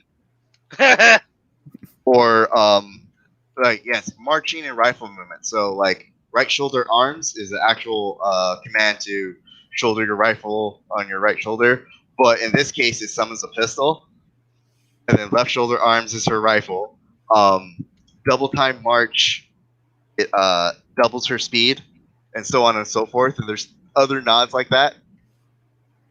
In Yeah, I'm not thinking what mine are going to be. I have no clue. Damn. just have some fun. It doesn't have to be exactly like mine, but just think anime magical girl and just run from there. But that's how Yeah, well, set, I'm gonna have to Regina see. up. I'm gonna have to watch these anime so like I get the feel for it. Oh, you're gonna have like 10 years worth of work, Benny. Oh no, I'll skim through it, but I'll get the gist. But the whole gist of the series is something that I kind of learned from my time in Okinawa, where you're a foreigner and you start to learn that Japan doesn't really like foreigners that much. nope. And at first you're like, oh my god, these people are racist, and then it's not. It's a little bit more than that. It's not necessarily racism. It's just they don't like foreigners. Well, it's Yeah, you I kind of believe the term is xenophobic. called xenophobia. Yeah, it's more xenophobic than anything, but it's not like mean, and it Ooh. doesn't necessarily come from a mean place. They just we dropped the full Oh yeah, bunch oh of no, I bombs. hear But, they'll be extremely helpful and polite to you when you're out there. You know, even if like right, they and then like Okinawa I saw itself. Bob Okinawa Jones playing itself has epic game. this history of being in this weird spot where they've been shot on by both Japan and by the U.S., and so that's kind of what I want to highlight. Where Okinawa's in this really weird, they don't really consider themselves Japanese, and when they go to the mainland, they're not considered Japanese. Do they consider themselves Ainu? I think they call themselves Ryukyu. Ryukyu. Yeah, Yeah. yeah. Sorry, I'm sober. I can't talk. That's But they call themselves Ryukyu, so that's a completely different, sort of culture within Japan itself. So this was something I really wanted to highlight, if you will, like the disparity between Japan, U.S. foreigners being in a different country and trying to fit in, and then also trying to be like a new buck private in the military and trying to find your way and fit in. And it's just like all these things, like no matter what this version of Regina does to try and be a hero, it all ends up backfiring because no one likes what she's doing. I understand. Because Oh, yeah. Well, which is interesting because then you have an interesting take on that because you have two Japanese characters with NYOBI and Natsume. I have three. Ooh, Bob Jones got an egg. I have three. Pick up the egg. I'm trying to. The How to? first character the is egg, called Bob. Ryuki Mio, and she's based off of my friend Yayoi, who I met when I was in Okinawa. So I'm running a whole bunch of stuff off of her. What is She's that? It's one of the Doors. skulls. Is it a She's skull? adorns, I'm sorry. Aw, that's lame. Yes. Yeah, you're supposed to be able to And, pick it up, but it's not letting me. Yeah. Oh, maybe you're glitched. I'm listening. Go ahead. We got multiple conversations going on here. Yeah. Sorry. Sorry. Chief Dad. Yeah, it's kind of hard to talk about it.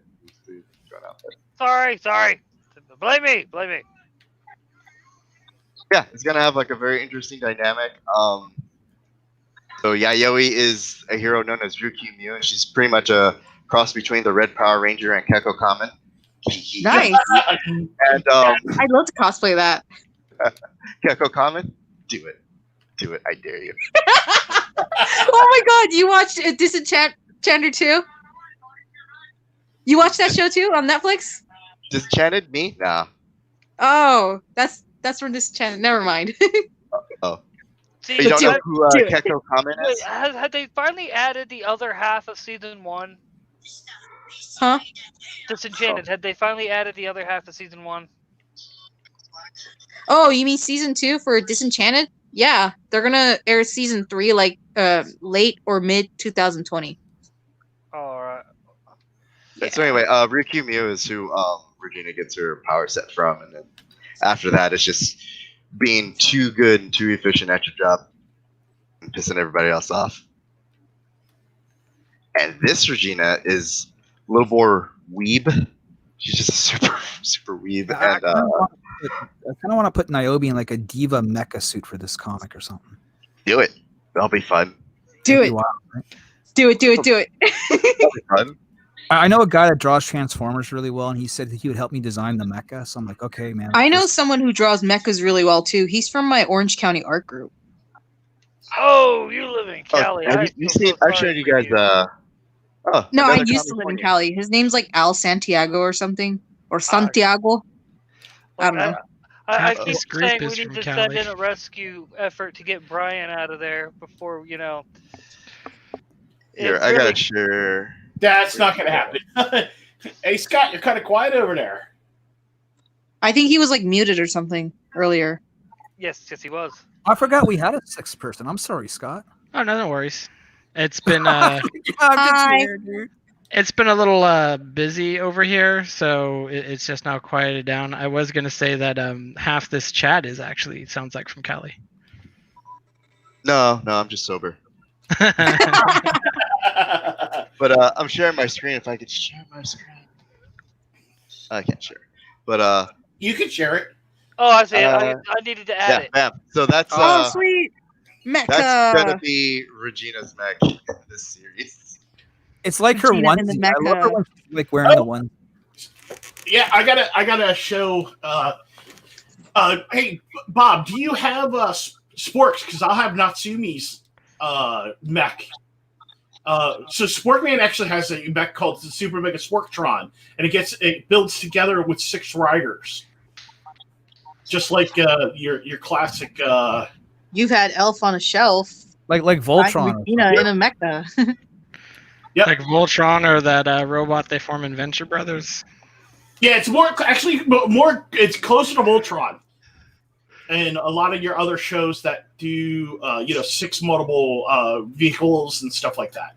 Does it form a sword? This is an important question. Yes, when he pulls his helmet on the spork helmet, it actually will form a beam sword in the shape of a spork. Nice. Regina gets a beam bayonet. That's so stupid. Really?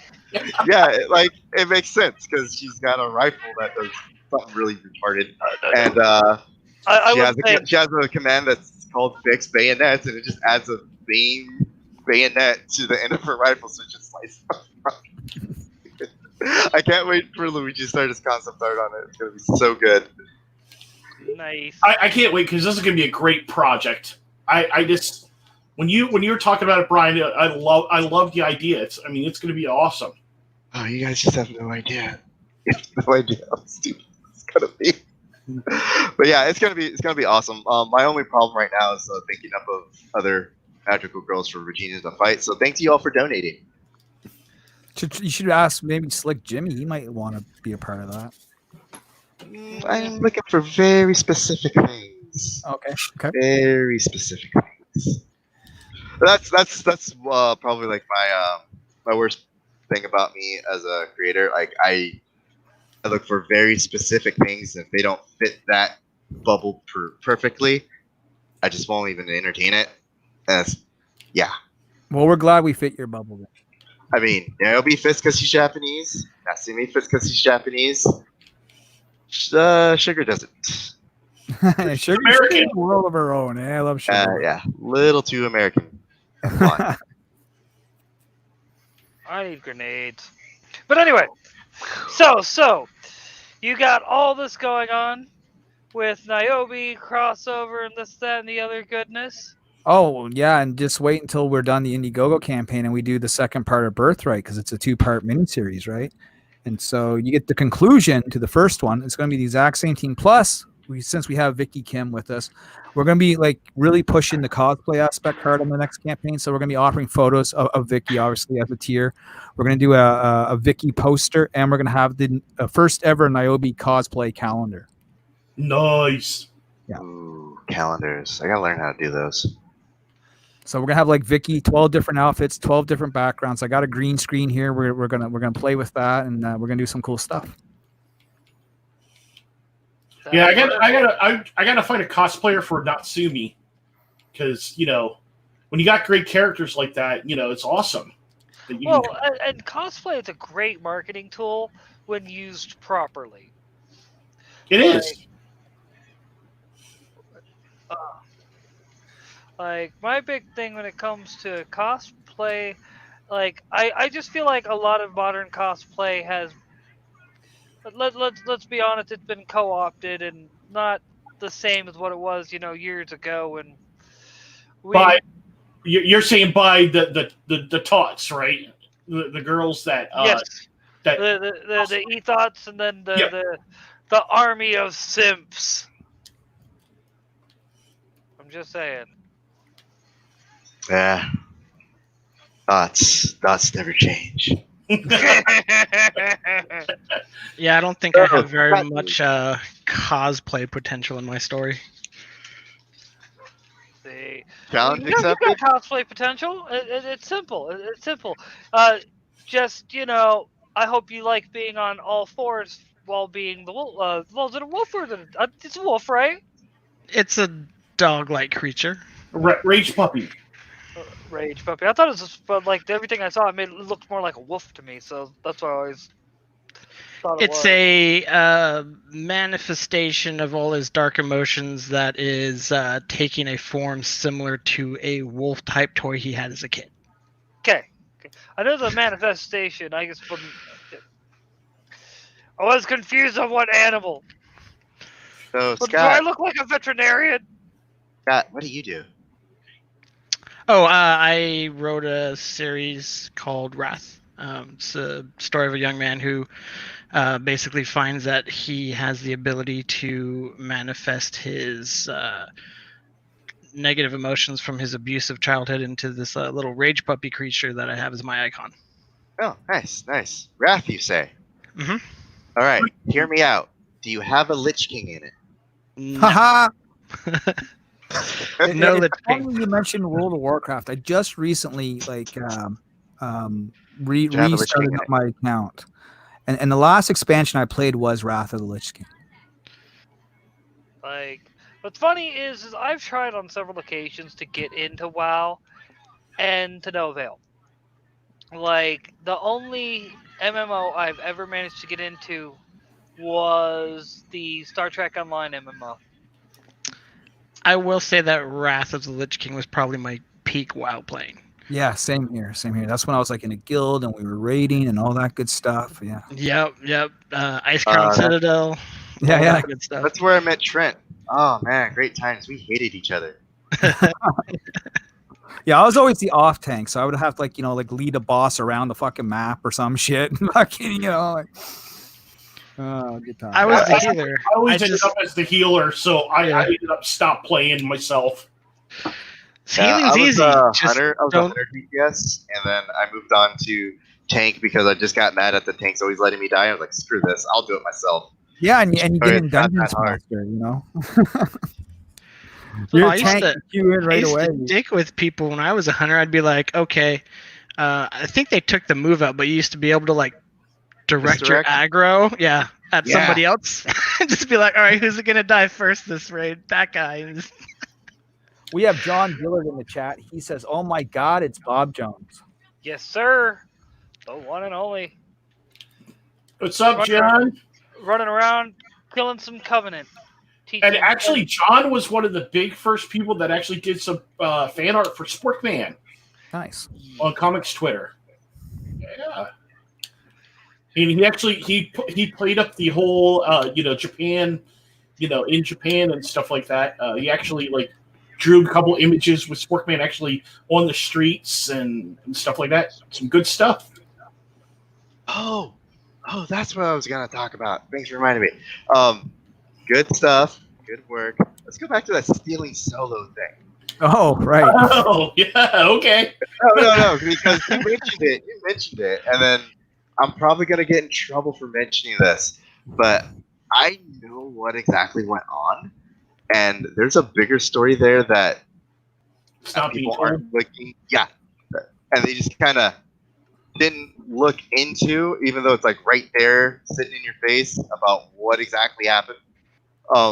Spark, I think you saw me like flip out, like, "Oh my god, I think I know what happened." And then, Yeah. it all turned out to be true. Are you And, serious? Yeah, Wow. Okay. yeah. So it's kind of funny how it just kind of went away for a little bit, and people stopped talking about it without actually finding the real story. And I'm sitting here like, man, I really wish people would finally bring this story, bring all that stuff to light, and then maybe they wouldn't have, done the moves that they did, because it's actually kind of sad. Even though I probably would have done the same thing, but again, just goes to show project management, and Very important. there is one, yes, it's very important, and two, that you really should not use your campaign funds until you get your stuff all squared away. Absolutely. Oh yeah, that's rule I one. can't say anything more than that, and then I'm just. Well, saying here's what your I'm probably your having to campaign say. funds is just for that. It's for the campaign. It's for the printing and the shipping of the book, right? Yep, and then what's left over is profit. And what's left over is profit. And usually it's being used to pay for your extras like your stretch goals and unforeseen expenses anyway. And so if you're spending money and you haven't done your fulfillment, clearly you're going in the hole, and clearly you're going to look for to cut corners, and that's not good. Like. Yeah, it's not good at all. But it's like, man, I just wish that people would stop being stupid, Preston Poulter, and look, I'm sorry.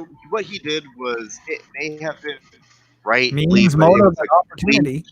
It was a complete fucking dick move. It's complete total twat for that. And yeah, that guy's just in it to stir the pot, right? That's pretty much my take on him. Well, I mean, essentially what he did is he came into the indie market and just dropped trow and dropped a big old steaming pile. Right? Like, regardless of how you feel about the way Stealing Soul went, that complete cunt move, I'm sorry. It angers me so much that if he's interfering in another man's business with no fucking stakes in it whatsoever, it's just like, I'm going to try and fuck you up. Why? Because I'm a dick and I can, and it's so stupid. Well, here's my problem with it. If it was that bad, if you felt so strongly about it, you should have did that when the campaign started. Right. If he did that when the campaign started, be like, okay, yeah, whatever, it's no big deal. But you did it after all this disaster happened, and it's kind of like you are just pouring more fuel on the fire. And you're no better than someone else who I'm not going to name right now. But at least I dislike, and no other people dislike. His name shall not be named. I won't say their name because I'm not trying to start no shit. But just made himself no better than those that hate. Yep. You know what I mean? And may I say I appreciate it. We do try to kind of keep my channel drama llama free. Yeah, that's all I wanted to say on that. It's like there's a bigger story there that probably should be investigated before people actually start just slinging shit. Just be slinging shit. Hey man, don't you know? That's what people do nowadays. All about that flinging of the poo. Sad but true. Just a little bit of empathy might, change your minds about how stuff went down. I mean, I'm not saying like what happened was right, but there's a little bit more to the story than what people know. Well, let me ask this: has he corrected the issue yet? Like, has he sent out new copies of the book and stuff? Does anyone know? No, as far as I heard, nothing. Okay. Right. Until he does that, until people actually get their new books, shipped right and in good condition, to me the problem hasn't been solved yet. You know what I mean? Yep, and it probably won't be. That's sad to hear that. I'm 90% sure that it won't be, but that's too bad. Yep, it is what it is. I have no dog in this fight, but no, me either. I'm just saying that. Well, I mean, like, unless you backed it, you don't really have a dog, but at the same time, it affects everyone in the market. Well, that's what makes us great, right? So let's say, and I made 2 videos on this, when it first happened. And, the first video, I came on him pretty hard about, fulfillment and shipping and how he needs to be like Vince McMahon and have his hands in all the pots. Okay. Which I felt like he didn't. Now I don't know the whole story like the way Brian does. So, I'm probably missing a lot of parts here. But then, when he came out and he made another video saying that he was going to make things right and everyone's going to get a new copy of the book, I then came out and gave him praise on a second video. I said, look, this guy says he's going to do right. He's going to get everyone a new book. Congratulations, Jeff. That's really great to hear. And it really sucks that, he's not able to do that, Yeah, and it's really sad that nobody followed up on that. John Dillard had actually just posted. He said, "Anybody hearing about Professor Geek not fulfilling Tales from the Stacks?" Yes. Oh, right. Yes. Professor Geek actually released a video, and I hate to do this to the guy, but his reasoning is because he's just really bad at being organized. And here's kind of the thing: if you're gonna do an Indiegogo campaign or just anything comics related where you're taking other people's money, again, project management, you need to be organized. You need to have this stuff like all ready to go. And I don't really buy the excuse of, well, I'm just disorganized, so haha, I just haven't gotten around to it yet. Or I've never done this before, so I don't know. Do your research, ask questions, people. Jesus, I tell people like all the time, I'm open. Ask me stuff. I've had people who I don't necessarily agree with what or who they align themselves with or whatever, they've asked me questions like, "Here, do it this way," and pass that knowledge on. There's so much knowledge in the indie comics community that's just not being shared for two reasons, and the number one reason is honestly just people aren't asking. They're scared to ask, I mean, and they don't know what to ask. I wish there was like a guide, like when I first started making comic books. But the thing was I had to research all over the net and take little bits and pieces everywhere to try and learn how to do this, and I'm still learning. Like I'm sure we're all still learning how to make comic books. But I'll tell you this, going back on fulfillment. If you don't fulfill like Tales from the Stack or like Stealing Solo or something like that, even though we don't have a dog in the race personally, right? The problem is that, let's say, that was the first campaign I ever backed, and I get ripped off. I'm unlikely at that point to back a second campaign because my first experience was so shitty. You know what I mean? Yep. And so it kind of makes everyone look bad, and we want these crowdfunding campaigns to succeed and everyone do well. And when you jerk your customers around because either you've overspent or you just don't know what you're doing or you're just a scam artist, man, you really hurt the overall scene. Community. Yep. Okay. Oh no. Which is why I kind of skipped the full Kickstarter Indiegogo and just went straight Patreon. And that was me putting my back to the wall, saying like, okay, I'm doing this. If you guys want to help me keep doing this, throw me a buck, and I'll just keep going.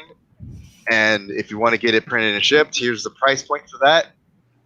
And for like the first year, I was paying Luigi out of pocket. And then now I'm still paying him out of pocket, but it's less of a burden, if you know what I mean. Oh yeah, and but it's all about knowing what your project is, what you can do, knowing what your budget is, having a little bit of project management, and just knowing what your limitations are and who to outsource stuff to. Like, if you look at the first couple issues of Rags, the lettering was shit, and the fonts were crap. But lately, I've gotten better at lettering, and I'm on my way to finding a couple new fonts. But you see, I ask questions, I did research, I talk to people, I talk to Bill Williams all the time, I talk to Timothy Lim all the time, I talk to Matt Weldon all the time, and I just ask questions like, hey, how do I do this? Or how can I make this look better? And I just go from there. So ask questions, open your mouth, closed mouths don't get fed. Lorenzo touched on a point I wanted to talk about, which was I was lucky enough to actually get a publisher. So that takes a lot of the guesswork out of my fulfillment. Yeah. No, for sure. Yeah, I have a publisher too. I still fulfill myself. And that's because for one major reason, and that's because if I know how long it takes to get a book out to somebody, if someone ghosts me for however long, like a month, a week, and it's like, hey, what's the deal with this? Like, we don't have an update. I'm like, no, it's bullshit because it only take this long to get this X, Y, and Z done. So, again, I have my hands in my pot. Like I have uber control over everything that I do. Even the Antarctic Press stuff, I don't have control over the retail part of the printing, but when it starts going to say like editing, I got asked to remove a certain word from issue 3, and I'm like, nope, I'm not doing that because it's gonna take away from the character, and I'm just not going to change that character because somebody might be offended, and that's the point of this guy. So again, how were they receptive to that? Were they like, okay, no problem, or did they fight you on it, or? It got published. Okay, well, I guess that's all that matters. That's all that matters. On the flip side of that, sometimes they come up to me like, "Hey, you probably shouldn't have done that." Like, "Oh yeah, I'm sorry, guys." It's a back and forth between. Well, it's easier, I guess, to ask for forgiveness than permission, right? Right, exactly. But I made it very, very clear that this project is mine, and nothing was going to get in my way or stop me from getting my stuff done. And I always tell people, and I posted a video about this today about like quote unquote Facebook publishers and vanity press style publishers, but I always tell people, make sure that before you sign with a publisher that you know how the at least how the pipeline works. Mhm. How long it takes inks to get a layout to get done, and how long for that get turned into inks, how long that gets turned into colors. How long that takes to turn into a PDF, how long that takes to turn into a print file, how long that takes to get to a printer to print you a proof copy, and how Yep. long those take to print, ship, and fulfill. Because man, I've seen some stuff that's made me frustrated with a few projects of some very close friends. It's like, guys, what's the deal? Yep. And I hear answers, I'm just shaking my head like, man, you Yeah, it could takes have a asked good me and I solid. could have did it. I Or you. mean, I don't know how long it takes you, right? But for me, it's a good solid 3 months of work to get one of these together, and that's from the time of doing the pencil work to the inks to the colors, right? With the new guys I worked with, they were hungry. They were passing me like 2 or 3 pages easily, maybe 4 pages sometimes a week, which was like incredible speed.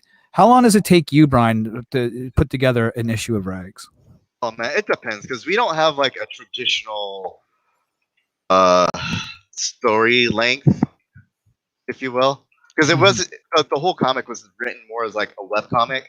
So I didn't expect to have like a trade dress or a credits page or whatever. It was supposed to be just one cover image and then the rest of the story. So it roughly 3 to 4 months depending on the length.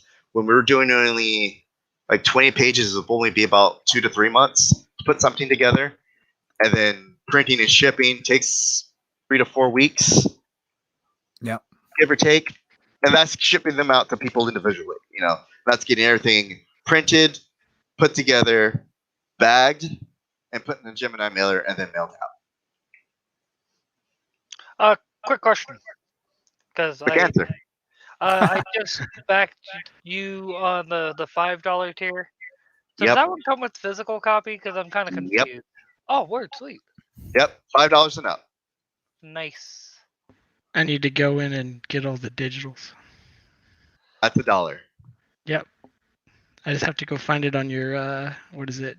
New Age Ninja Corp page, right? Yep.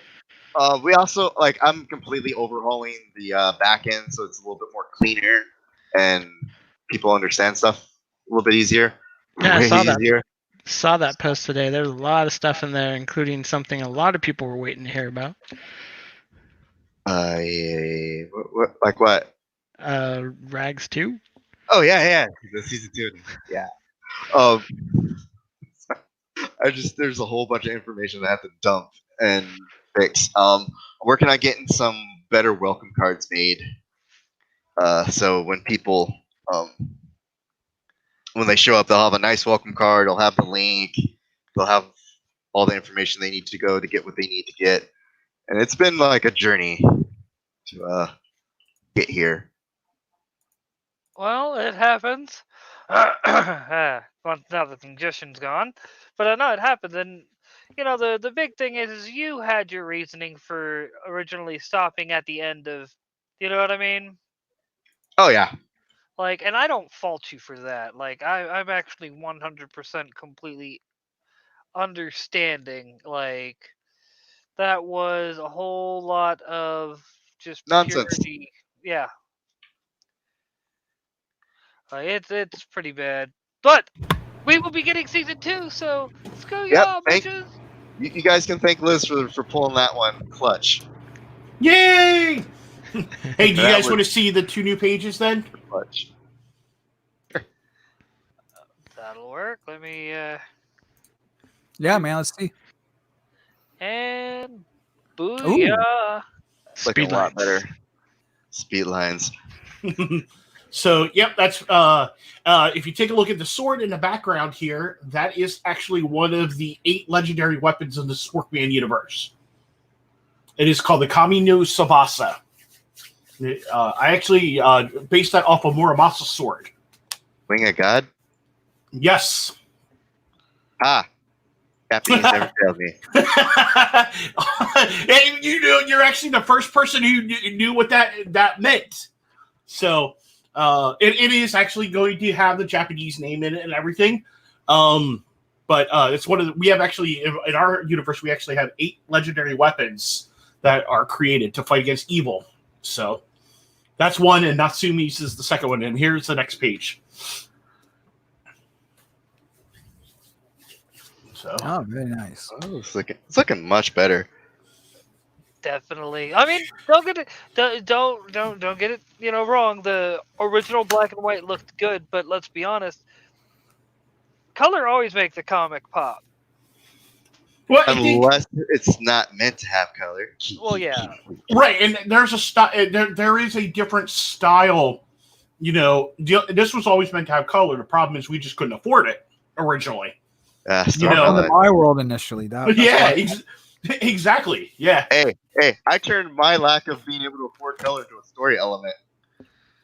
You did, but it works so well because the thing about your book that really stands out, it is kind of black and white, but you see the red hair, you see the blood, so the things that stand out that are meant to stand out, like really pop, Mhm. Right? So he did something like what I did. Yeah. Like universally and story wise, and I hope people finally get it before issue 7 hits. And if you don't, I'm just gonna be sad that we missed the mark on this. But someone finally figured out the golden Easter egg, and then they went back and read the Red Rags again, and like up to where we're at now, like, oh my god, everything makes so much more sense now. I'm like, yes, I know. Right? We're just sitting there having a good laugh, and man. Wait. Is this the ultimate joke that you were talking about? Oh yes, That the ultimate joke.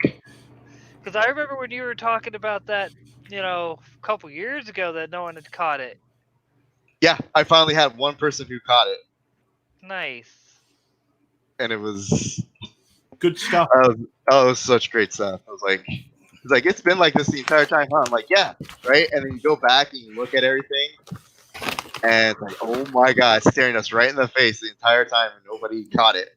Well, I remember seeing someone write a theory about what Rags was really about, mentally, and I forget the exact phrasing that they use, but is that what you're talking about? I don't remember ever seeing that, so Oh, okay. I don't know how to comment. Yeah, well, I mean, I can't remember exactly what was said either, so it's very hard for me to articulate it. But I remember seeing like a fan theory, and like it was like the story was more than the sum of its parts. That it was like, what was really going on in Regina's head and stuff like that. Oh no! Oh yeah, I remember seeing that, and I remember the sad DM when I said, "No, everything that's going on is real. It's not in her head, man. I don't play those games." Okay, I had to ask on that. Had to check. Oh, But and we got a. it is, but we do deal a lot with mental issues, so there are mental issues that do get addressed, just differently. Yeah. Right. But as I said, we have a Slick Jimmy in chat. Oh damn, James. Up, Slick. Does he want to pop in? Because I can pop out if he wants to pop in. Slick Jimmy Love. Get off me, cat.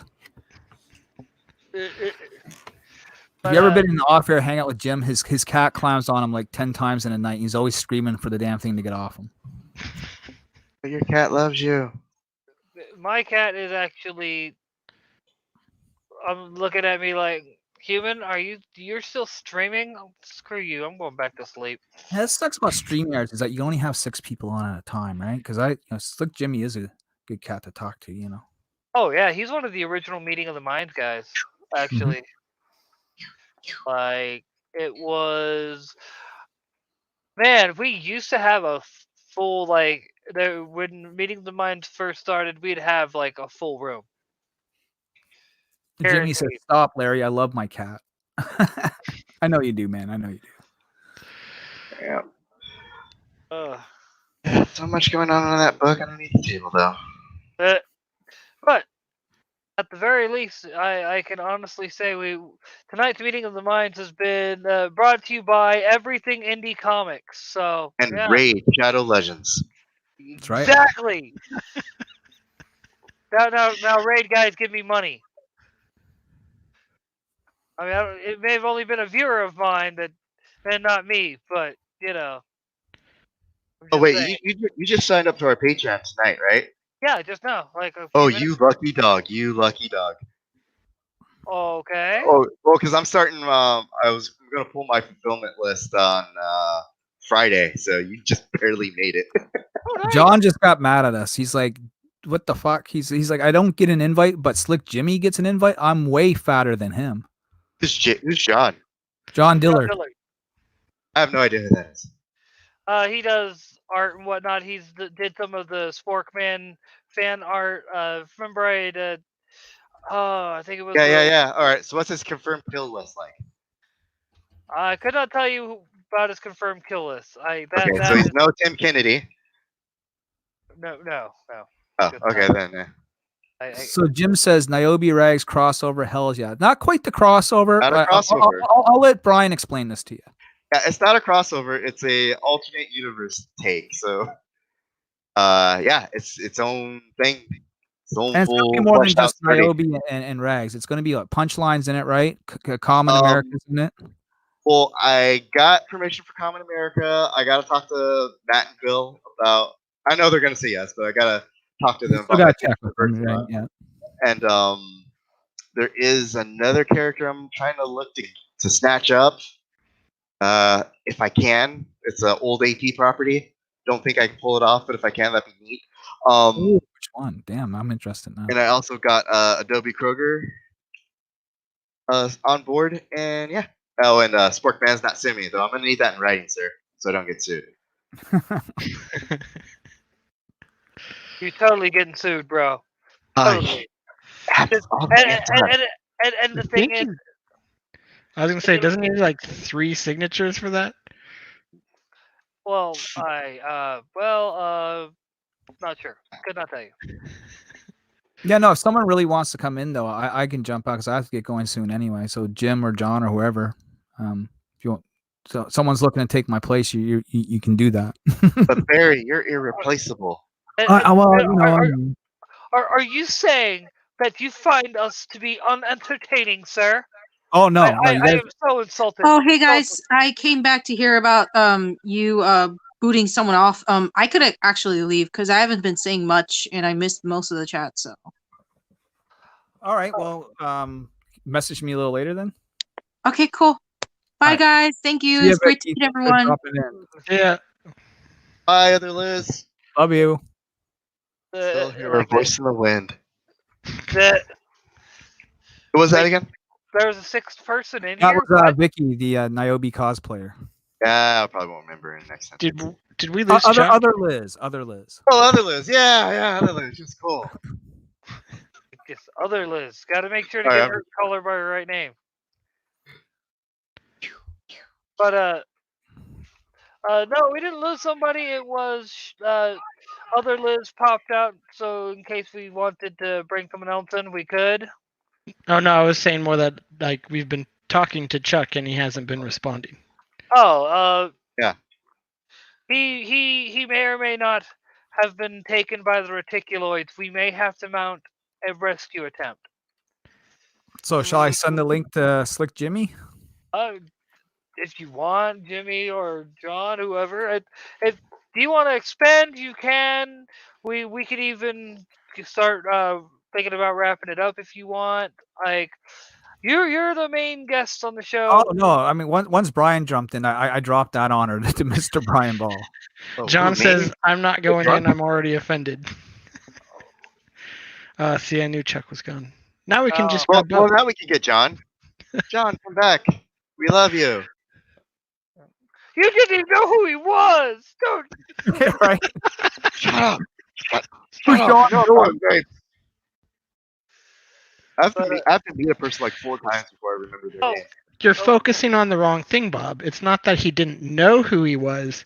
He wants to know who he is now. Ah, okay. And Spork was back anyway. I think he's having difficulties. I think that's why we couldn't hear him. Yeah, so like I was saying, gonna need your written permission there, Spork. Or not. Ooh. Natsumi could be Sport Check. Sport Alright. check. Yeah, I can totally see this now. He's in my just head. so full of rage right now, he's not talking. All Is right. he like a rat in a cage? Yes. Exactly. Finally somebody getting my jokes. You don't know how hard this has A been. smashing one. Well, the Smashing Pumpkins. Oh yeah, for sure. Yeah. But yeah. Either way, though, I'm still standing by. There's a lot going on in the indie sphere that I think is going to make for some excellent choice comics that are reticuloid and soy free. Well, there's options out there. You're not limited to the big two anymore, and I think the last few years has really proven that there is literally something for everybody, and it's just a matter of looking for it. And it's not hard to find. I mean, you can find great stuff on Kickstarter, on Patreon. You can find it on Amazon. You can find it on Indiegogo. You can find it on the shelf in your local comic shop. You can find it at conventions. Just walk by Artist Alley, go by the Creators Corner, and see who's got books that might be the next hidden gem for you. Yep, and I really hope people keep into account, sure, a creator might not be using a platform that you specifically agree or disagree with, but that's where they're at, and that's where they found that they can build the most sustainable audience, and just support for them there, I have problems with Kickstarter, Indiegogo, but I have friends who use the platform, and I support them there, and it's not about, whether or not I like what the platform does, but it's about supporting my friend to make sure that they can, meet their goals and put something out there to the world that I know they've been busting their ass and working hard on. So, being a proper team player, in other words. Yeah, I mean, do I like Patreon's politics? No, not necessarily, but that's where I'm doing my best work at. It's a necessary evil. It's what's working. Exactly, and here's my argument when people tell me like, oh, I don't like Patreon politics. Like, Kickstarter does the same thing to people. Indiegogo does the same thing to people they don't like. I mean, they need a platform that doesn't do that in some sort of way.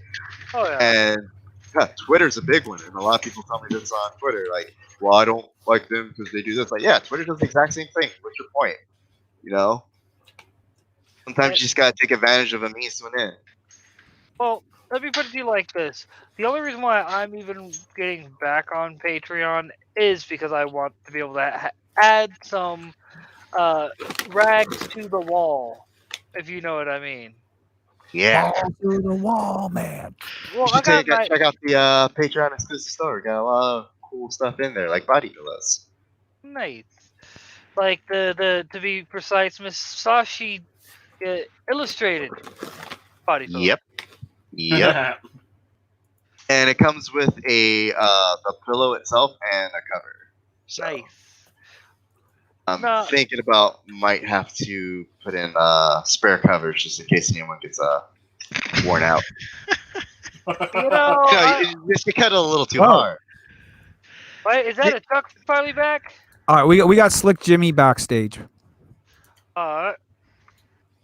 And we got Slick Jimmy and John Dillard. All right. Okay, maybe I'll jump then if they're both here. All right. But thank you for having me on. I'll still watch the show and hang out in the chat because I want to hear what Jimmy's got to say. And Brian, again, thank you for the offer. I'm looking forward to being a part of this, man. And I think me too. This is gonna be so dope. So yeah, guys, thanks for having me on. And to my stream, guys who are in the chat, like I see that Juke Joint just dropped by. Vincenzo C says goodbye. Thank you guys for hanging out on my side of the Crossing the Streams event with Bob Jones. And I'm going to be back a little later on tonight for Rebel Gaming. We're going to be playing Dead or Alive 6, and I'll be dropping some NYOBI news. So stay tuned for that, guys. Nice. Hey, wait, before you go, I need to shoot you the part 1 script. So let me do that now before I forget. Okay. So, Well, for the time being, I'm going to go ahead and add Slick in. Okay. Then when you pop, I'll add John in. What's up, Slick? I don't know. I just didn't put my card in, and you were seeing my wall for that for a sec. Fantastic. Yeah, it happens. Right, did you get that? Now, Jim. What was that? I said we got your docs now. Yeah, you got my docs. I'm sorry. You Larry, know where I am. Come find me. Did you get that? Where did you send it? Messenger? Facebook or Twitter? Facebook? Okay. Probably. Let me go look. That's funny. But either way, it's still good to have you on. Slick, it's been, man, I can't even tell you the last time we had you on a meeting of the minds. Yeah, it's been a while. That's all right. But- Yeah, I know everybody here except for Scott. Do I know Scott? Yeah, probably haven't seen me for a while either. Oh, I'm sorry if I'm not recalling. It's all right. I Okay. had a Kickstarter he went almost on a year ago. he went on a pilgrimage to fight against the world a while back. Oh, well, Oh yeah, Yeah, it's good old it's an Scott. honorable pursuit. there was well, some he went evil all- X's. Yes, I was actually about to say all Scott Pilgrim style. Confirmed, by the way, Brian. I do have it. All right, cool. Let me know what you think. Still's got some tweaks I need to do to it, so don't Where's take, John just take it for what Dillerman? it's worth. John Diller's going to take my spot here in a second, Jim. Yes. Oh, okay. Well, we have Yeah, 5 people in here right now, right? No, there's Six. 6. 6. Yeah, Yes. there's 6. Which But, really sucks about StreamYards, but you know what? I've been on for a while anyway, so I'm good to go, and I'm anxious now to read the script too. So Nice. Yeah, it's the Brian Ball Luigi trip, so take it with a grain of salt. It's- no, Alright. I can't wait to see how you actually do your scripts and stuff because I've always just kind of done my own sort of formatting with my scripts, and I'd be very interested to see other people's sort of script styles. Oh, my style is basically formatted to the way Luigi told me to do it to best pull out his art. So Okay, sounds good, man. I can't wait to check it out. And yeah, I'll get back to you in a day or two and let you know what I think. And yeah, just hit me up with the details, dude, and we'll get her done. all right, awesome. All right, guys. Again, Bob, thanks for having me on. Brian, Scott, and Sporkman, good to talk to y'all. And Jim, I see you practically every night, so I'll talk to you soon. Yeah. I know Larry very well. He's always around. He's my bro. Oh, I'm like a fly that just never stops bugging Jim, That's bull crap, dude. I love your character. I love your comic. I love you, even if you're a Canuck. Oh, thank you, eh? Friggin' snow monkey. You, Oh man, so we get Larry and Josh in the same stream. Uh-oh. Oh, I've been on a stream Uh-oh. a few times, man. I like Josh quite a bit, actually. He's up in Ontario. I'm a good 20 hours away from him on the East Coast. Yeah, people forget Canada's a big place. It's not just one long road. Yeah, I'm right above the state of Maine. Well, it's almost as large as the United States. Where I am is like right above the state of Maine. It's like right on the Atlantic Ocean. You know what I mean? Like, Some of it even speaks French for some reason. Weird. no, I don't speak French, but I do live in a city that's French and English. Like Do you parlez-vous français? Je ne parle français. Je comprends. Say a little bit, eh? Québécois. So I hear it so much, but I can't speak it worth a damn, and I can only catch a few words here and there. Should be able to read it because it's on everything around there. Yeah, I mean, for the most part, I mean, the way the French language works is actually backwards from English. So, if you were to do the literal translation, it would be like Yoda fucking talking to you. You know what I mean? Like, You're talking sentence structure. yeah. Jamie Rand? Yeah, they have totally different syntax than us how they say stuff. So Jamie Renz. yeah.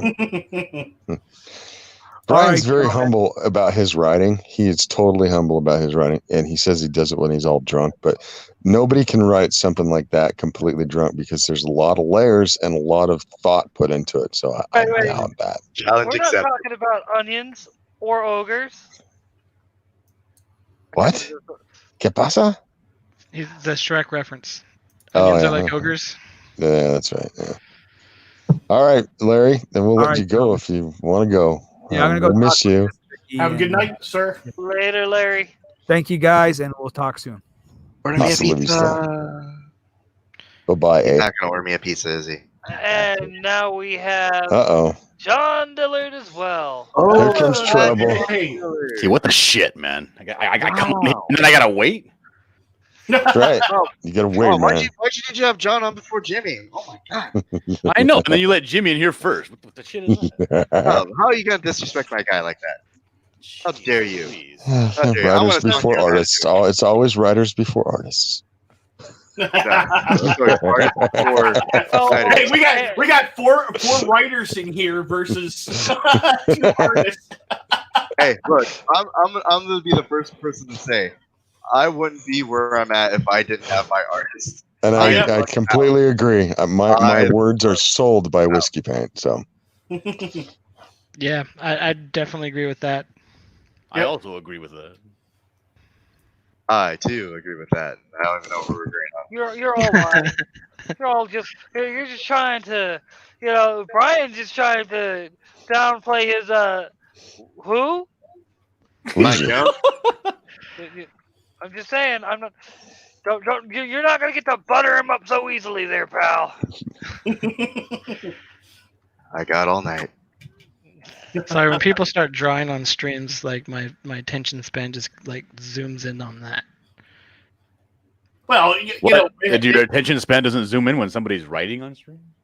No. Writing's not as fun. It's me staring at the screen for like 4 hours and crying and then getting like 10 minutes of actual work done. Dude, I was sitting there trying to write the story for the buckler. I was no bull. I was like getting anxiety to the point where my forehead was getting moist and sweaty. I was like, I can't sit here and write. This is awful. Like, what is this? Who enjoys this? You know? I mean, it's fun when you got a little bit of a buzz going and you're focused and you start hitting that zone. You know what I'm talking about? Like, you get that first 2 sentences in and then stuff just starts flowing. But I have friends that hang out all the time. It's like, oh, I can't do it. I'm writing. Like, oh, just come over and I'll help you write. It's like, I don't work like that. It just people around me just no. You have to most time. Well, this is almost every writer. You have to sequester yourself. I can't even have like an episode of The Simpsons playing or something. Nothing. It has to be silent. You have to focus. You have to have your references sometimes if you're doing research, and you have to be completely lasered in on what you're doing. And I'm talking usually about prose, like doing like more like on the page, as opposed to stuff for. But even for scripting for movies or for comics, the different mediums, and you have to think about things in different ways. And I cannot be distracted, and I totally get that.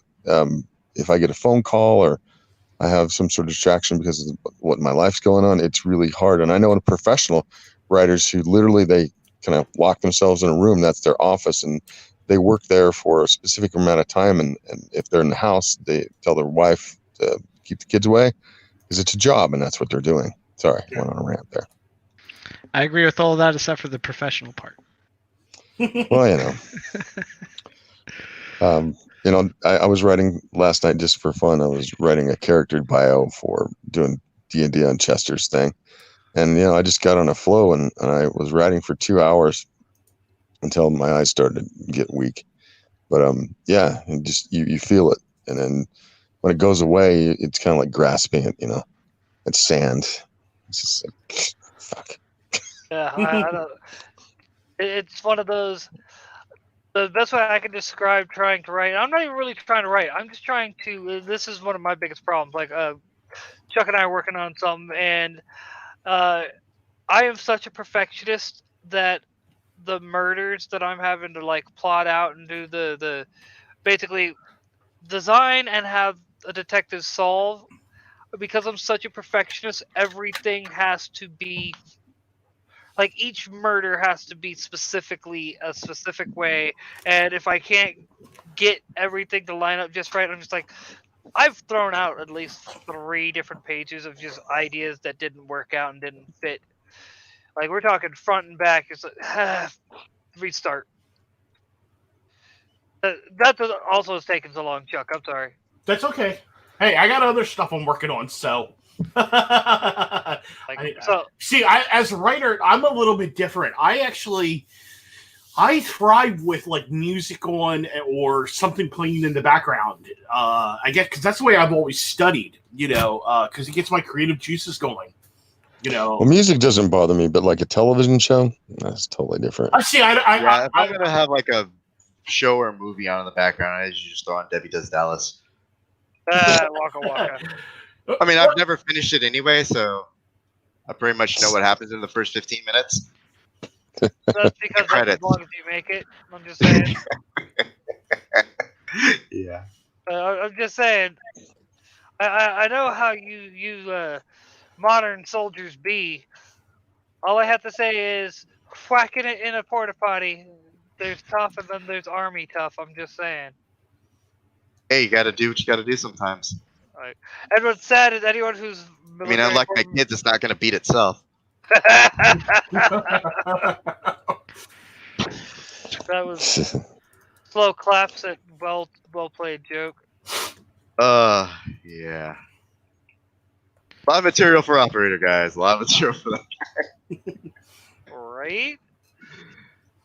But I will say, so Small, we got Chihir Slick. Any updates on the lettering of Little Girl Lethal?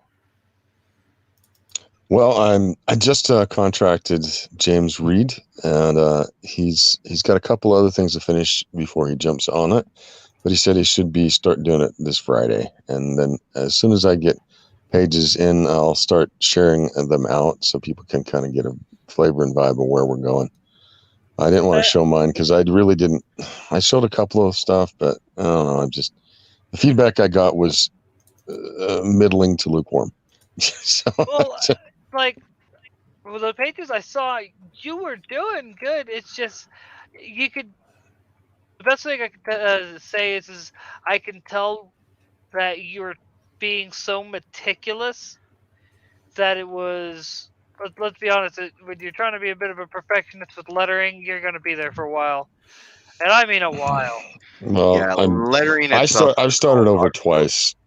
I've started over twice, and this is the third time, and I liked some of it, but I found my limitations, like I said in my last tweet about it, and after some consultation with some people, I figured it was time to go and get a professional, and that's what I did. And hopefully that will facilitate as quickly as possible me getting this book put together and having no more excuses for the reasons why it's late. And no, just know when my copy comes in, you best believe it's going up on the wall too. Well, I mean, I hope so. It's a good looking book. I'm not going to lie. I got two good artists to do the two different stories, and I have a lot of fun. Now I have good art for gallery as well as some fun art and some, amateur stuff from people who, send in things just for fun. And I appreciate everybody who's backed, and I appreciate everybody's patience with my dumb ass. So, yeah. Well, it's one of those. The best thing I can honestly say is like the best thing I can explain is like with Brian. Like I mentioned him and everything he's doing earlier. The best way I can describe it, he knew what he was getting into and prepared beforehand, like by years. Everyone else is like, let me just jump in feet first and be like, oh god, bad idea. What are you talking about, sir? You don't count because you've been doing this for years. Okay. So, Yeah, you predate Brian, so actually your third Brady Bunch box here. Well, Brian has a really, really good product, and obviously, he got a publishing house to pick him up, and he's been meticulous at promoting himself. He keeps merchandise out there. He's got a growing Patreon. He's got this ability to market, which I wish I had some of it, and then I'm going to have to take some cues from him. But I have distractions in life, and I don't talk about them a whole lot, but they keep me from being focused like I was talking about before. But I look at Brian, it's kind of the template of how to do things, because you and Trent have made a book that I think that people are going to be talking about it for years, especially if we can get it in under more eyes. I personally think your book should be an Eisner Award if it had the same cachet as it used to. So. Well, maybe if I got Jessica Henderson. Yeah. You know what I mean. But I just couldn't afford that level of high quality talent. Yes, this is true. It's totally. I have to settle for Luigi, the amazing he's Argentinian, right? Sure. I don't know. Whoever's in my You don't know. He's just this guy you talk to on emails. Yeah. I know Yeah, but, the artist I was for telling the guys earlier, like lettering itself, as I've come to learn, is its own little art form. Oh my And gosh, yeah. I actually did do a lot of studying of that before I put my hand in the pot. The first lettering that was done, I was paying for. Then letters from like issue, God, I want to say like issue 3 onwards. It's been me. Mm. Nice. Well, I And mean, just haven't made much of a fuss about it, But I've got my lettering. I mean, it's not perfect, but it's gotten better over time, and you can see it's getting. But yeah, lettering itself, it's an art form, and if you don't know what you're doing, it can certainly make or break. Yep. Mostly break a project. Yeah, didn't you Well- post like a 10 things that people do wrong, and then like another 10 things that people do wrong? Yep, I do that all the time. I try to throw out as much advice as I possibly can. And like I said earlier, a lot of the problems that people have with getting projects and stuff done is, one, not asking the question, and 2, not knowing what questions to ask. Which makes sense. So, first time comic book person thinks like, oh, I can draw a book and I don't really have to worry about things like perspective. And no matter what your art style is, you gotta know those things like perspective. Lettering is another one, a huge one. You gotta know how long it takes to print, ship, blah blah blah, all that stuff. Well, Slick actually gave me some advice when I was doing my Kickstarter campaign that didn't pan out, that I actually took over and applied to my Indiegogo, which was successful. Well, fantastic. Thanks. I appreciate you. Not just saying that. I'm glad it worked out. Really. Yeah. The other thing too is actually how to assemble a book. That's another thing people need to learn. You can't just slap things together. Think, oh, it's going to be together. Right. So. Oh, here's my big one: back pages. Yes. Yeah, learned that the hard way a few times. My Easter variant, man, that was like $4,000 out of pocket replacing each and one of those because this idiot forgot. Oh, I should probably have a back page. Ouch, dude. Hard lesson learned, but went in there and just fixed it. Whatever happened with that French thing where they didn't credit you? Oh, we got that handled and taken care of. All right. But, well, there was a very strongly worded email. Yeah. It's like, yeah, I'm the man. I'm the man. You better remember, I'm the man. You freaking frogs. No. We just were like, all right, Liz, time to earn your paycheck. That is hilarious. No, she is not somebody to fuck with, like the Wu-Tang Clan. I'm definitely afraid of that woman. Right. Oh, the stories I could tell you. That is hilarious. Frickin' Kuma. But I finally convinced. Anyway, I want to say hi. There's a few people here I don't know, and one of them is the Blanquito, and you are the creator of Rags. Black Nito. I am one of the Black Nito. Black Nito. Yeah, that was a smear campaign that he flipped around to a positive thing. Yeah. Oh my God! He owned it. $500 I've ever made. Who was it that did that? Who was the one that threw that at you? Was that Rent from a Snare Crew? No, that was War Campaign. That was War Campaign. Well, yeah, you flipped that script. Holy shit! That was their first mistake, and this is why I always tell people, just be patient before you strike. Just be patient, because when your enemies make that mistake, that's when you capitalize.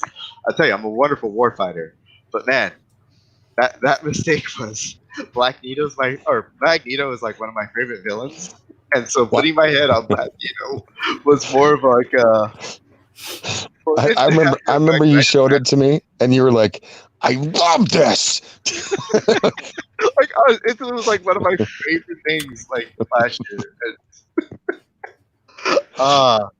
That's That's free $500 I ever paid. I had stickers, T-shirts, a hat. what's It's funny is actually even getting its own side story now. So you know Yeah, what? yeah. Aren't Oh, you doing like you're doing like a book, like a short, like a ash can or something like that, right? no, it's gonna be its own little side story thing, kind of like Sailor Ragaski is. Oh, okay. I need more time to work on it because I have more ideas than I do time, unfortunately. Yeah, so. definitely. So And I what? also don't like putting out stuff rushed, so it's got to be done the right way. Oh, it's gonna be so good, so good. I guess we should answer John's original question though. But yes, I do write rags. I also don't get credited for that. I was just gonna say, Especially in France. I was like, wait, I was gonna say, Brian, you didn't write rags. Come on, man, Trent It was did. exactly. It's entirely Trent. I'm just saying. Uh, And who's the artist on Rags? That is Luigi Terrell. I'd have heard of him. I'm writing these things down. Yeah, Luigi. He's very capable. Yeah, extremely. I'm gonna go ahead and say this right now. I don't really talk religion too much, but I firmly believe, and I had this talk with Luigi today, that God put him and me together. So you can give the world the glorious taste. Oh, you're trying to just butter them up, is what you're trying to do. No, because the story about how Luigi and I met was not a fun one, and he and I were very mostly antagonistic to each other. Those first 6 months, and then very gradually it went from me hating him with every fiber of my being to he's not such a bad dude, and I feel terrible. Well, But circumstances at the time, I think I was slightly justified. Just slightly. Would you steal your girl? Yes. No, Yes. no, it's a long story. It's a very long story. The short version is I had another kind of thing I was trying to do, and the original artist took $1,700 and disappeared. And that person happened to be Luigi's protege, and so Luigi went ahead and finished the project for him. And so, in between that time of me trying to get my money back and being angry about this whole situation, Luigi was super professional about it. It's like, yeah, I understand. We'll get this done for you. And as compensation, he's giving me $500 worth of art for free, which I do realize I have drastically underpaid for that, even though it was free. And those first 5 images became the base of me completely rewriting Rags to what it is now. And this first 5 pages. So yeah, it's serendipity, definitely. That sounds like a pretty stand-up guy. Oh, he's extremely stand-up. And at first, he used to I ask gotta find me a sucker I could take for $1,700 every now and then. Well, it wasn't him. It was his friend, and his friend ended up having a brain tumor. Yes, his protege. And so he went into this coma, and he had a lot of commissions that didn't get done. So Luigi and his friends were finishing the commissions for this guy while he was almost dead, and they lost a lot of money doing that. But they wanted to make sure that his reputation stayed intact despite everything that I was doing to it. And yeah. Now that's what you call friends. Yeah, he's a real stand-up guy, and I'm gonna be paying that guy for the rest of my life, even if he gets sucked up by Marvel or something. I'm just gonna it's the first of the month. Here's that automatic Luigi withdrawal. Hey, nothing wrong with having a few things that are constant. This guy, his work ethic is insane.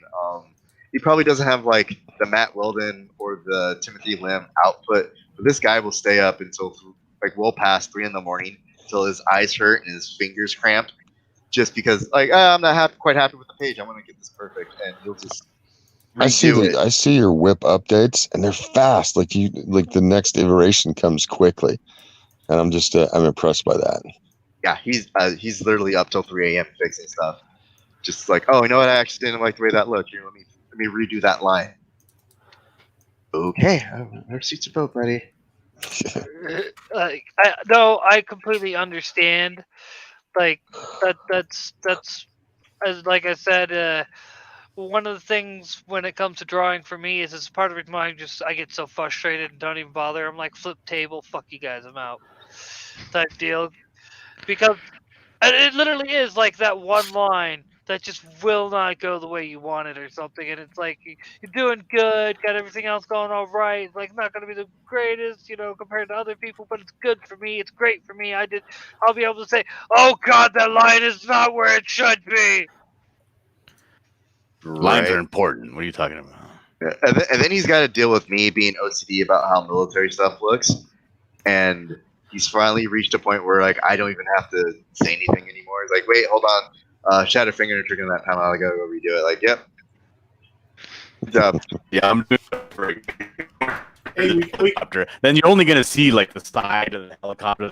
It has to be a Chinook. It can't be a Huey. It has to be a Chinook. I want to see Chinook when I think of this helicopter. I'm like, all right.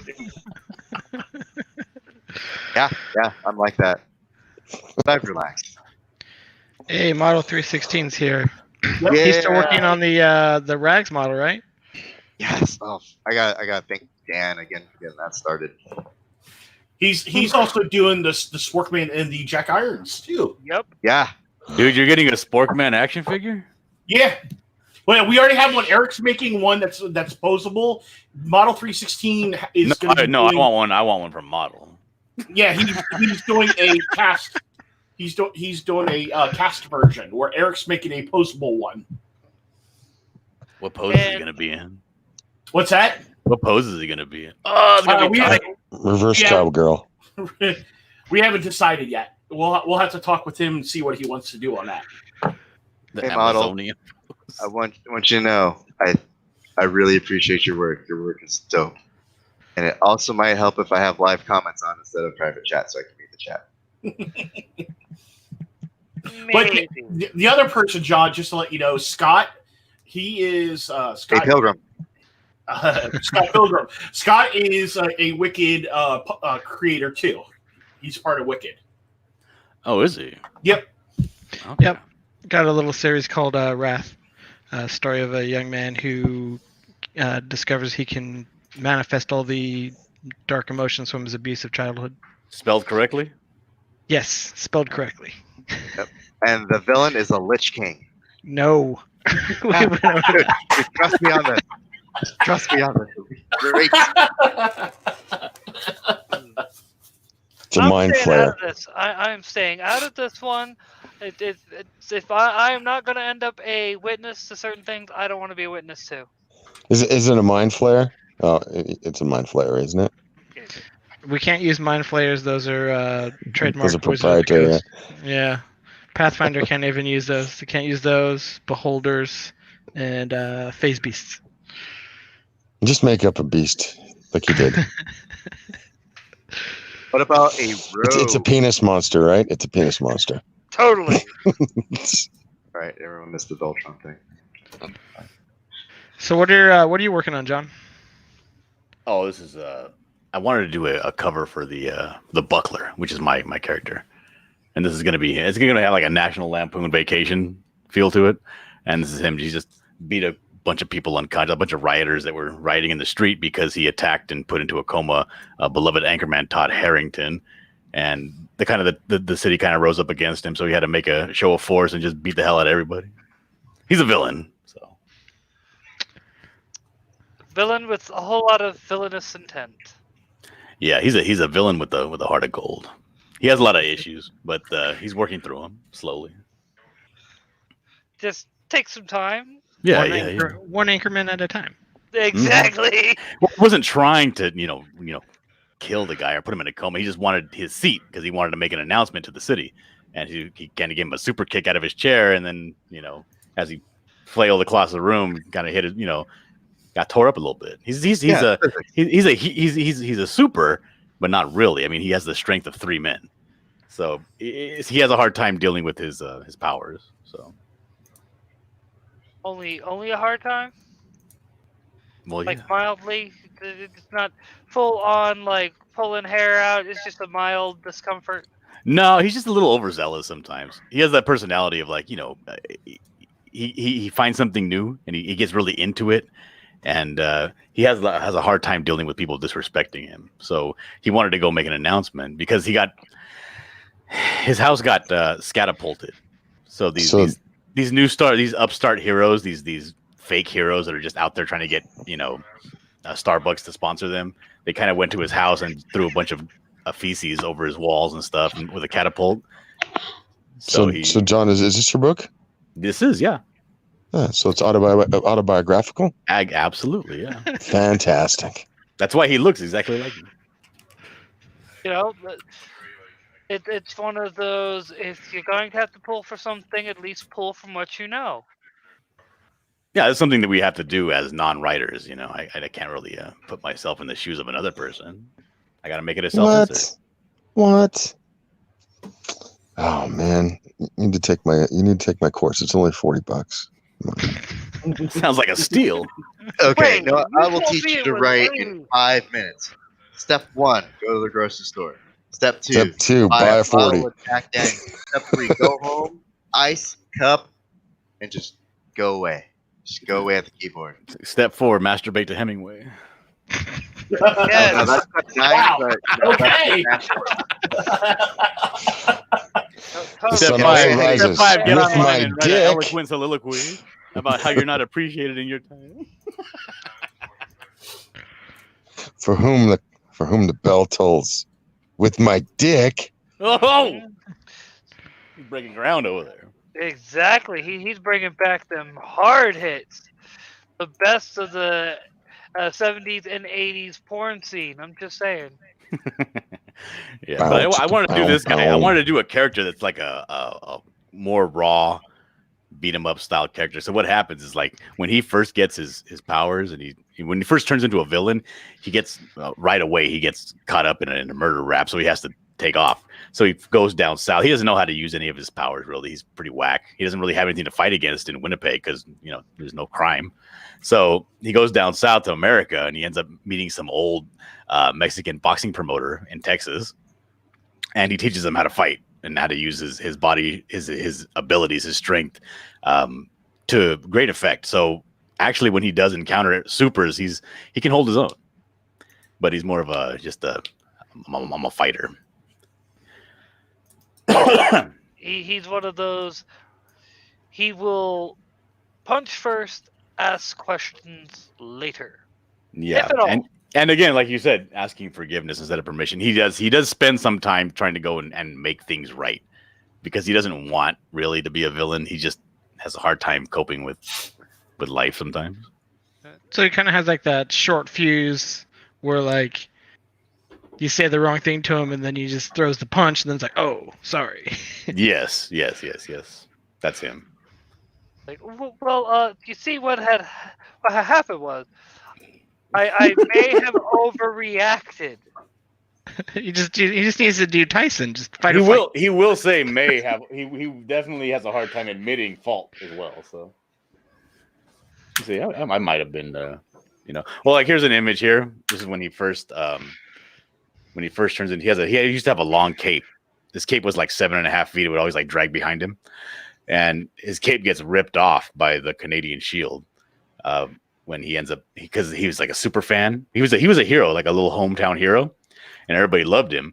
But he had the Canadian Shield came to town, and he desperately wanted to be his sidekick. That was his hero, and he tried to show off. And in the process of showing off, he lets a girl get stabbed in the neck. And so the Shield breaks him down and tells him essentially, you need to wrap it up, kid. You ain't no good. This ain't for you. This life. You ain't a hero. And then Wow, that's not very Canadian. Yeah, rips the cape off his back, kind of like in the movies you would see like a commander rip off like the pins on the lapel of like a soldier. Or the patch off the shoulder. Yeah, like the patch off the shoulder, and rips it and wraps the girl up in it and takes her to the hospital, whatever. So he's like crying, because this guy was his whole life, and as he's doing that, he hears a noise and he looks over, and some girl that was working in like the back of a restaurant was taking out the trash in the alley, and she sees him and she starts cracking up. She's like laughing at him, you know, and he's like, "Are you laughing at me?" That's this scene right here.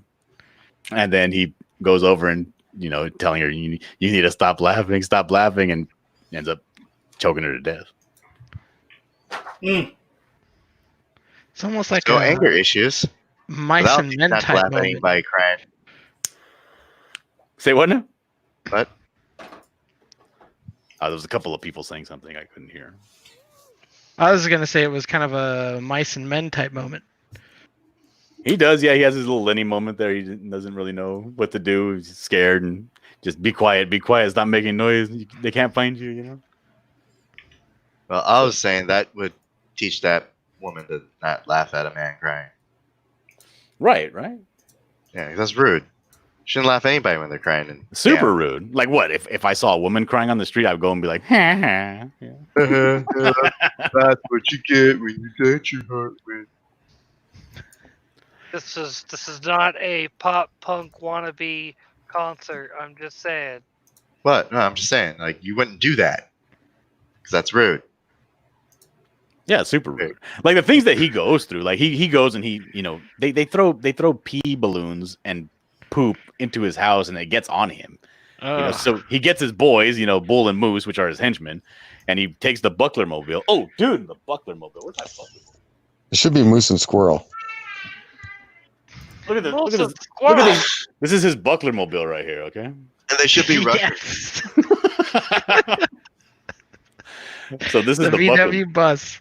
The VW. Now, Model is actually sending me. Model made a hood ornament that's going to go in place of this VW, and it's actually the skull with the two crossed 50 cal revolvers and the moose antlers.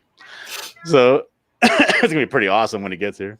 But they take the Buckler Mobile, they head down to the news stations. They pretty much want to say, look, anybody who's out past 7 o'clock, that's your curfew.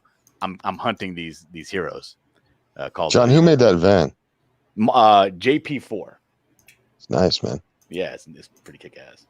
And so he goes to tell him, you know, this is what's going to happen. Stay off the streets. But Todd Harrington doesn't want to get out of his seat. He's the anchor man, you know, so he kicks him. He super kicks him out the seat.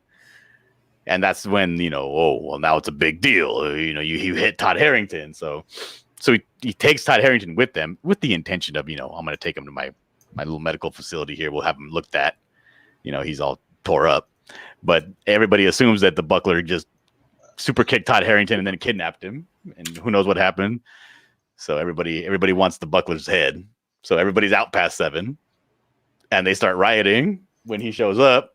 And that's when this scene happens where he has to beat some faces in because they're not listening to reason. The reason being, you know, not getting your face punched in for being out past 7. Mm-hmm. I'm just, I see great vision here. Great vision.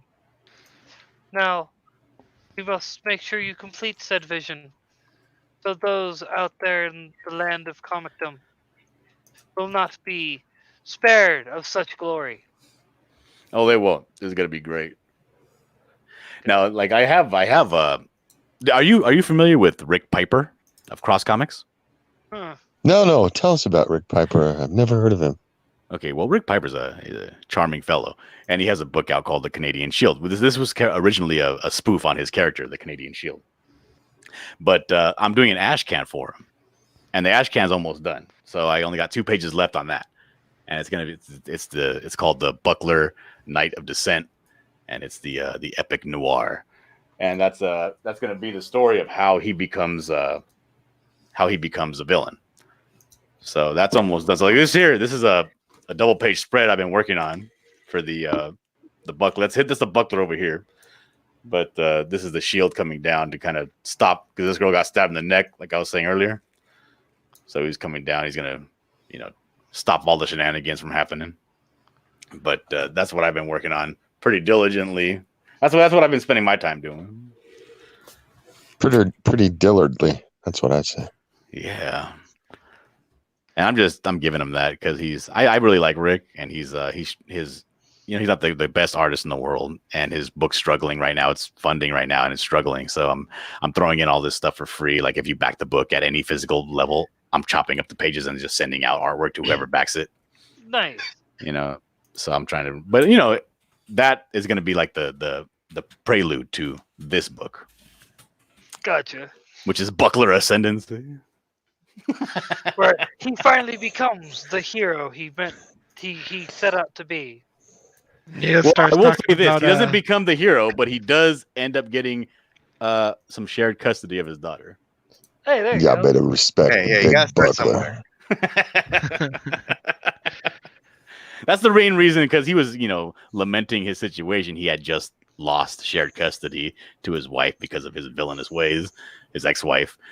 Well, actually, they're still currently married, but she's dating someone. Spoilers: it's Todd Harrington.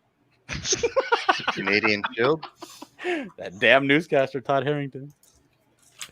See. The Canadian Shield isn't Todd Harrington. The Canadian Shield is a Samoan guy that lives in northern Canada. Yeah. Okay, like Guardian. He's sort of. He's supposed to be Native American, but for some reason he really looks Samoan. I don't know why. He's an Iroquois native. He's Iroquois? Yeah. Yeah. Still looks Samoan, but that's all right. That's Maybe all right. it's People because, can look how they look. What was that show that had Jason Momoa and he was supposed to be a Canadian native? Brave, I do believe. Yeah. Yeah. Aquaman. How do you No, guys no, think of these Aquaman. shows? What is? It was on Netflix. I can't remember what it was called. I know what you're talking about. So it's like, I think it's Brave. I'm actually Googling No, it's it not now. Brave. It's not. I can't remember what it's called. Starts with a B though. Frontier. Something. Frontier. That's it. Because it's back in the fur trapping days. Yeah, he looks he looks like a bear the way he dresses, but he's about as native as he's not native at all. Yeah. Well, I remember right. He is Hawaiian, and Yeah, he's Polynesian. He's Polynesian and white.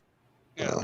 That's what Well, that's his mix. specifically Hawaiian, because Polynesian is the overarching area of the South Pacific, but Hawaii, they are. Well, they're yeah, actually their own he's a phenotype. Hawaiian Howley mix. That's what he is. Yeah, I have a buddy who's Samoan, who's Samoan Tokelauan to be precise, and he's kind of. I've been filled in on a lot of the differences and things like that. Like his favorite thing to make the joke about with Hawaii is something like occupied territory or something like that, because technically Hawaii was never actually voted on to become a state, and there's a lot of jankiness involved with it and everything. Not getting involved, not going to act like I know for sure what I'm talking about and things like that, but it's still interesting. Whoo, I unlocked the necrovirus. Nice. Hey, John, real quick question. So is his book on Indiegogo? Yeah, it's on Indiegogo. Yeah. Part of the problem is I can't even find it. Shadow Band. So- What is it called? So- It's the Canadian Shield. Yeah, Well, he's on there. Number one. I'm just going by comics, and yeah, I mean it's. I'm just saying it's. Yeah, well, the thing is, it's a small book. He has a real modest goal. He was trying to get 2,000, but it's fixed. He made it fixed on accident, I think. Yeah. So Yeah. it's not. And right now, I think it's at 1,300, and he got about 9 days left on it. So yeah, I don't know. It's looking a little shaky. Grayscale got the last bit of its funding within the last couple days, and it was looking like it was not going to be funded. So you never Well, know. Renfremus helped him out a little bit there. Got people to look at it a little bit more. How did that happen? Oh, she took a pot shot at him, and Oh, yeah, okay. So an unintentional helping hand. yeah, kind of like she did with me. I mean, she's really good at promotion and PR. I appreciate that. She's awesome. Yeah, Bob is not amused. I'm just laughing because it's true. It's all in how you take the criticism. Well, I mean, one of the If things people come after you, don't get mad. Get even Monetize by it. monetize making it. stickers, hats, Like Brian did with what WC did when they came after him with Black Nito. He turned it around, and they haven't fucked it with him in very much since because you don't play with Brian. You don't out Brian. yeah, pretty much. Let's be honest. Look, I spent almost 20 years in the army. I'm a master of hungry. So That- there you go. Master control. By the way, Jason Momoa is Hawaiian, one half, and then German, Irish, and Native American. So I stand corrected. I guess he could play Native American in today's world. Yeah, I was gonna say he's not Samoan. no. Yeah. I didn't say he was Samoan. Oh, I didn't say he was Samoan. I say he's Polynesian, and Oh. and that does cover Hawaiian and all Yes. the rest of Polynesia. Yeah, Okay. well, like I said, I wasn't saying it didn't. I was just saying that it's a different phenotype because the area is different. It's culturally different. Things like that. Like even though you'll have certain aspects of their languages will still have similar elements. It's still local to each island. Like Tokelauan is different than Samoan. Samoan's different than I remember the Tahitian or Maori. Tongan or Maori. Yeah. I don't know why these people get so much airtime. What is going on? Who? Polynesians. Polynesians? Have you met any? Because I don't know. Everybody just calls me Latin. Well, you sound Latin. I am Latin. Then why would you talk about? No, wait. I thought he was Dillard. I'm confused now. He's Womp Dillard. Womp womp. Most people just call him John. Yeah. I grew up with Polynesians, though. Yeah, you don't want to ignore them if they're talking to you. Yeah, they're jerks. I don't know why we're talking about them. I got No, punked they're by lovely. a big old group of Polynesians punked me out of my spot at the Paris Lake. They're lovely. You just have to know how to talk to them. Yeah, no. I can be friends with any Polynesian. I know how to talk to them. And then they'll feed me. They'll feed you until you pop. Oh, dude, they're fucking barbecue. Like, oh god, this shit's good. But Uh-oh. Hey, Ew. guys, I gotta go why you gotta go? Don't because you don't this is the last dinner bell, or else I'm about to actually heat up my food, and I don't like to heat up my food. Yes, Dillard doesn't have any Polynesians to feed him, so he's got to feed himself. I know it's awful. Those lousy Polynesians. They're like 7 feet tall, and they kick sand in your face. Terrible. Low. But all right, John, you have a good night. We will catch you next time. Well, thank you so much, Bob, for having me on your show. I appreciate it, even though I not a had to problem. wait. I had to wait. Yes, it's because you're white. It is. It's all this You're bigotry Latin about it. white Latins. Exactly. And I have hey, to we're, wait. we're seeing If your. you had more reflection on the melanin, screen. you know. I think we can see you. Yeah, we can see you, John. You're You want to see reflecting. me? Here I am. Yeah, like, dude, no, we're seeing you in the reflection of your screen is what the joke I was making. Yeah. But all right, John. 100% white. Yep. Well, you do But- have like that radio star porn mic. I like. Yeah, I like this one. I took the covering off of it so I can be close to it. Oh, that's why you sound so sexy. All right. And he took off the pop filter. Yeah, I did. All right, so see you later, Bob. See you later, Black Nito, Scott, Jimmy, and Sporkman. I'll see you guys John. later. That's it. Later. Take care, man. There Who's that goes again? Dillard. All right, and then there was 5. Well, actually, it's getting kind of late over here. It's almost 12 o'clock here, my time. So yeah, I think it is a good point where we can go ahead and start calling it. I guess we'll start with Scott because he's on the far right. Go ahead and tell people where they can find you. You can follow me on Twitter. It's at Kishkumen, KYSHKUMEN. And I also have an Instagram that miraculously still gets followers, even though I don't post anything anymore, at Wrath Graphic Novel. And my book should be coming out digitally on Comixology, and we should be getting print to our backers soon. Nice.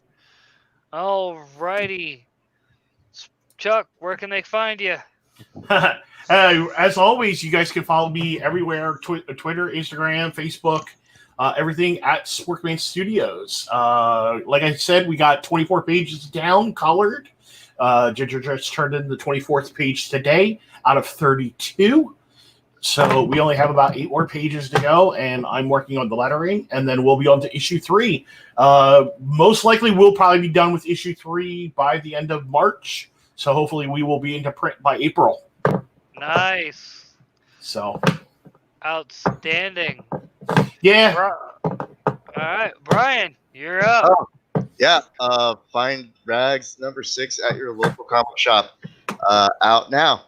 Or hop on Patreon, get it uncensored. Find us at Patreon/RagsZombie. Yeah, Patreon.com/RagsZombie. Yeah, baby. And you can find me on Censored. Twitter at Rags_Zombie. If you guys have any questions about crowdfunding or getting stuff done, my DMs are typically always open. I don't charge anything. So if you have questions, comments, just message me and I'll help you out as best I can. There's nothing more valuable than knowledge, but it's worthless if it doesn't get passed on. So, yes. Very true. Always get Rags uncensored. Always. Mm. Yep. Oh, wait. I have one last thing. Look, I also have a store, NewAgeNinjaCore.com. Check out the merch. We have lots of cool merch. We have Sailor Rogowski dog tags. Pretty neat. I designed those myself. Please buy them. Nice. And the N-word pass too. Remember, get the N-word pass. Yeah. Because you don't want to leave home and get stabbed without it. That's right. Exactly. Gotta have your Brian Ball approved N-word pass. Never leave home without it, because you will get stabbed.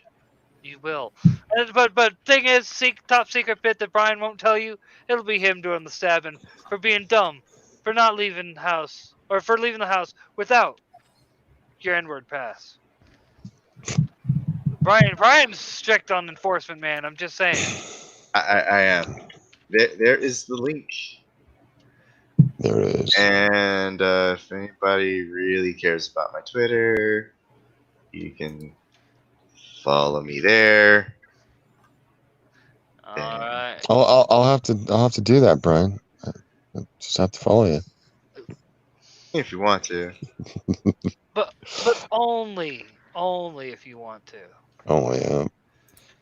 Well, do you want me to and there you go. If you guys want to, help us keep going this stupid little project of ours, there you go. Only $1 gets you all the digital stuff. Look at the humbleness. This stupid project. It's like outperforming almost everybody but Doug Knapel.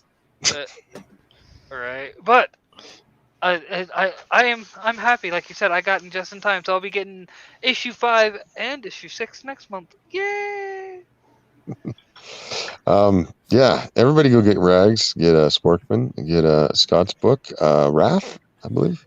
Yes. And if you guys want to go look up my book, Little Girl Lethal, on Indiegogo, it's still there in demand. I do have a new letterer, and should be moving things along swimmingly. Hope. I am not giving anybody a firm date as of yet, because I've found out that you do that and then you make an ass out of yourself. So my timeline is elastic until I can nail it down for sure. There you go. You can find me on Slick Jimmy Speaks on the YouTubes and Slick Jimmy Love on Twitter. Maybe one of these days I'll put up a storefront like Brian and actually have some merchandise to share with people. But until that happens, just know that I'm out there trying to promote my book and make Lost Peaks a thing that people might know, and Sugar Lightspeed. Thanks.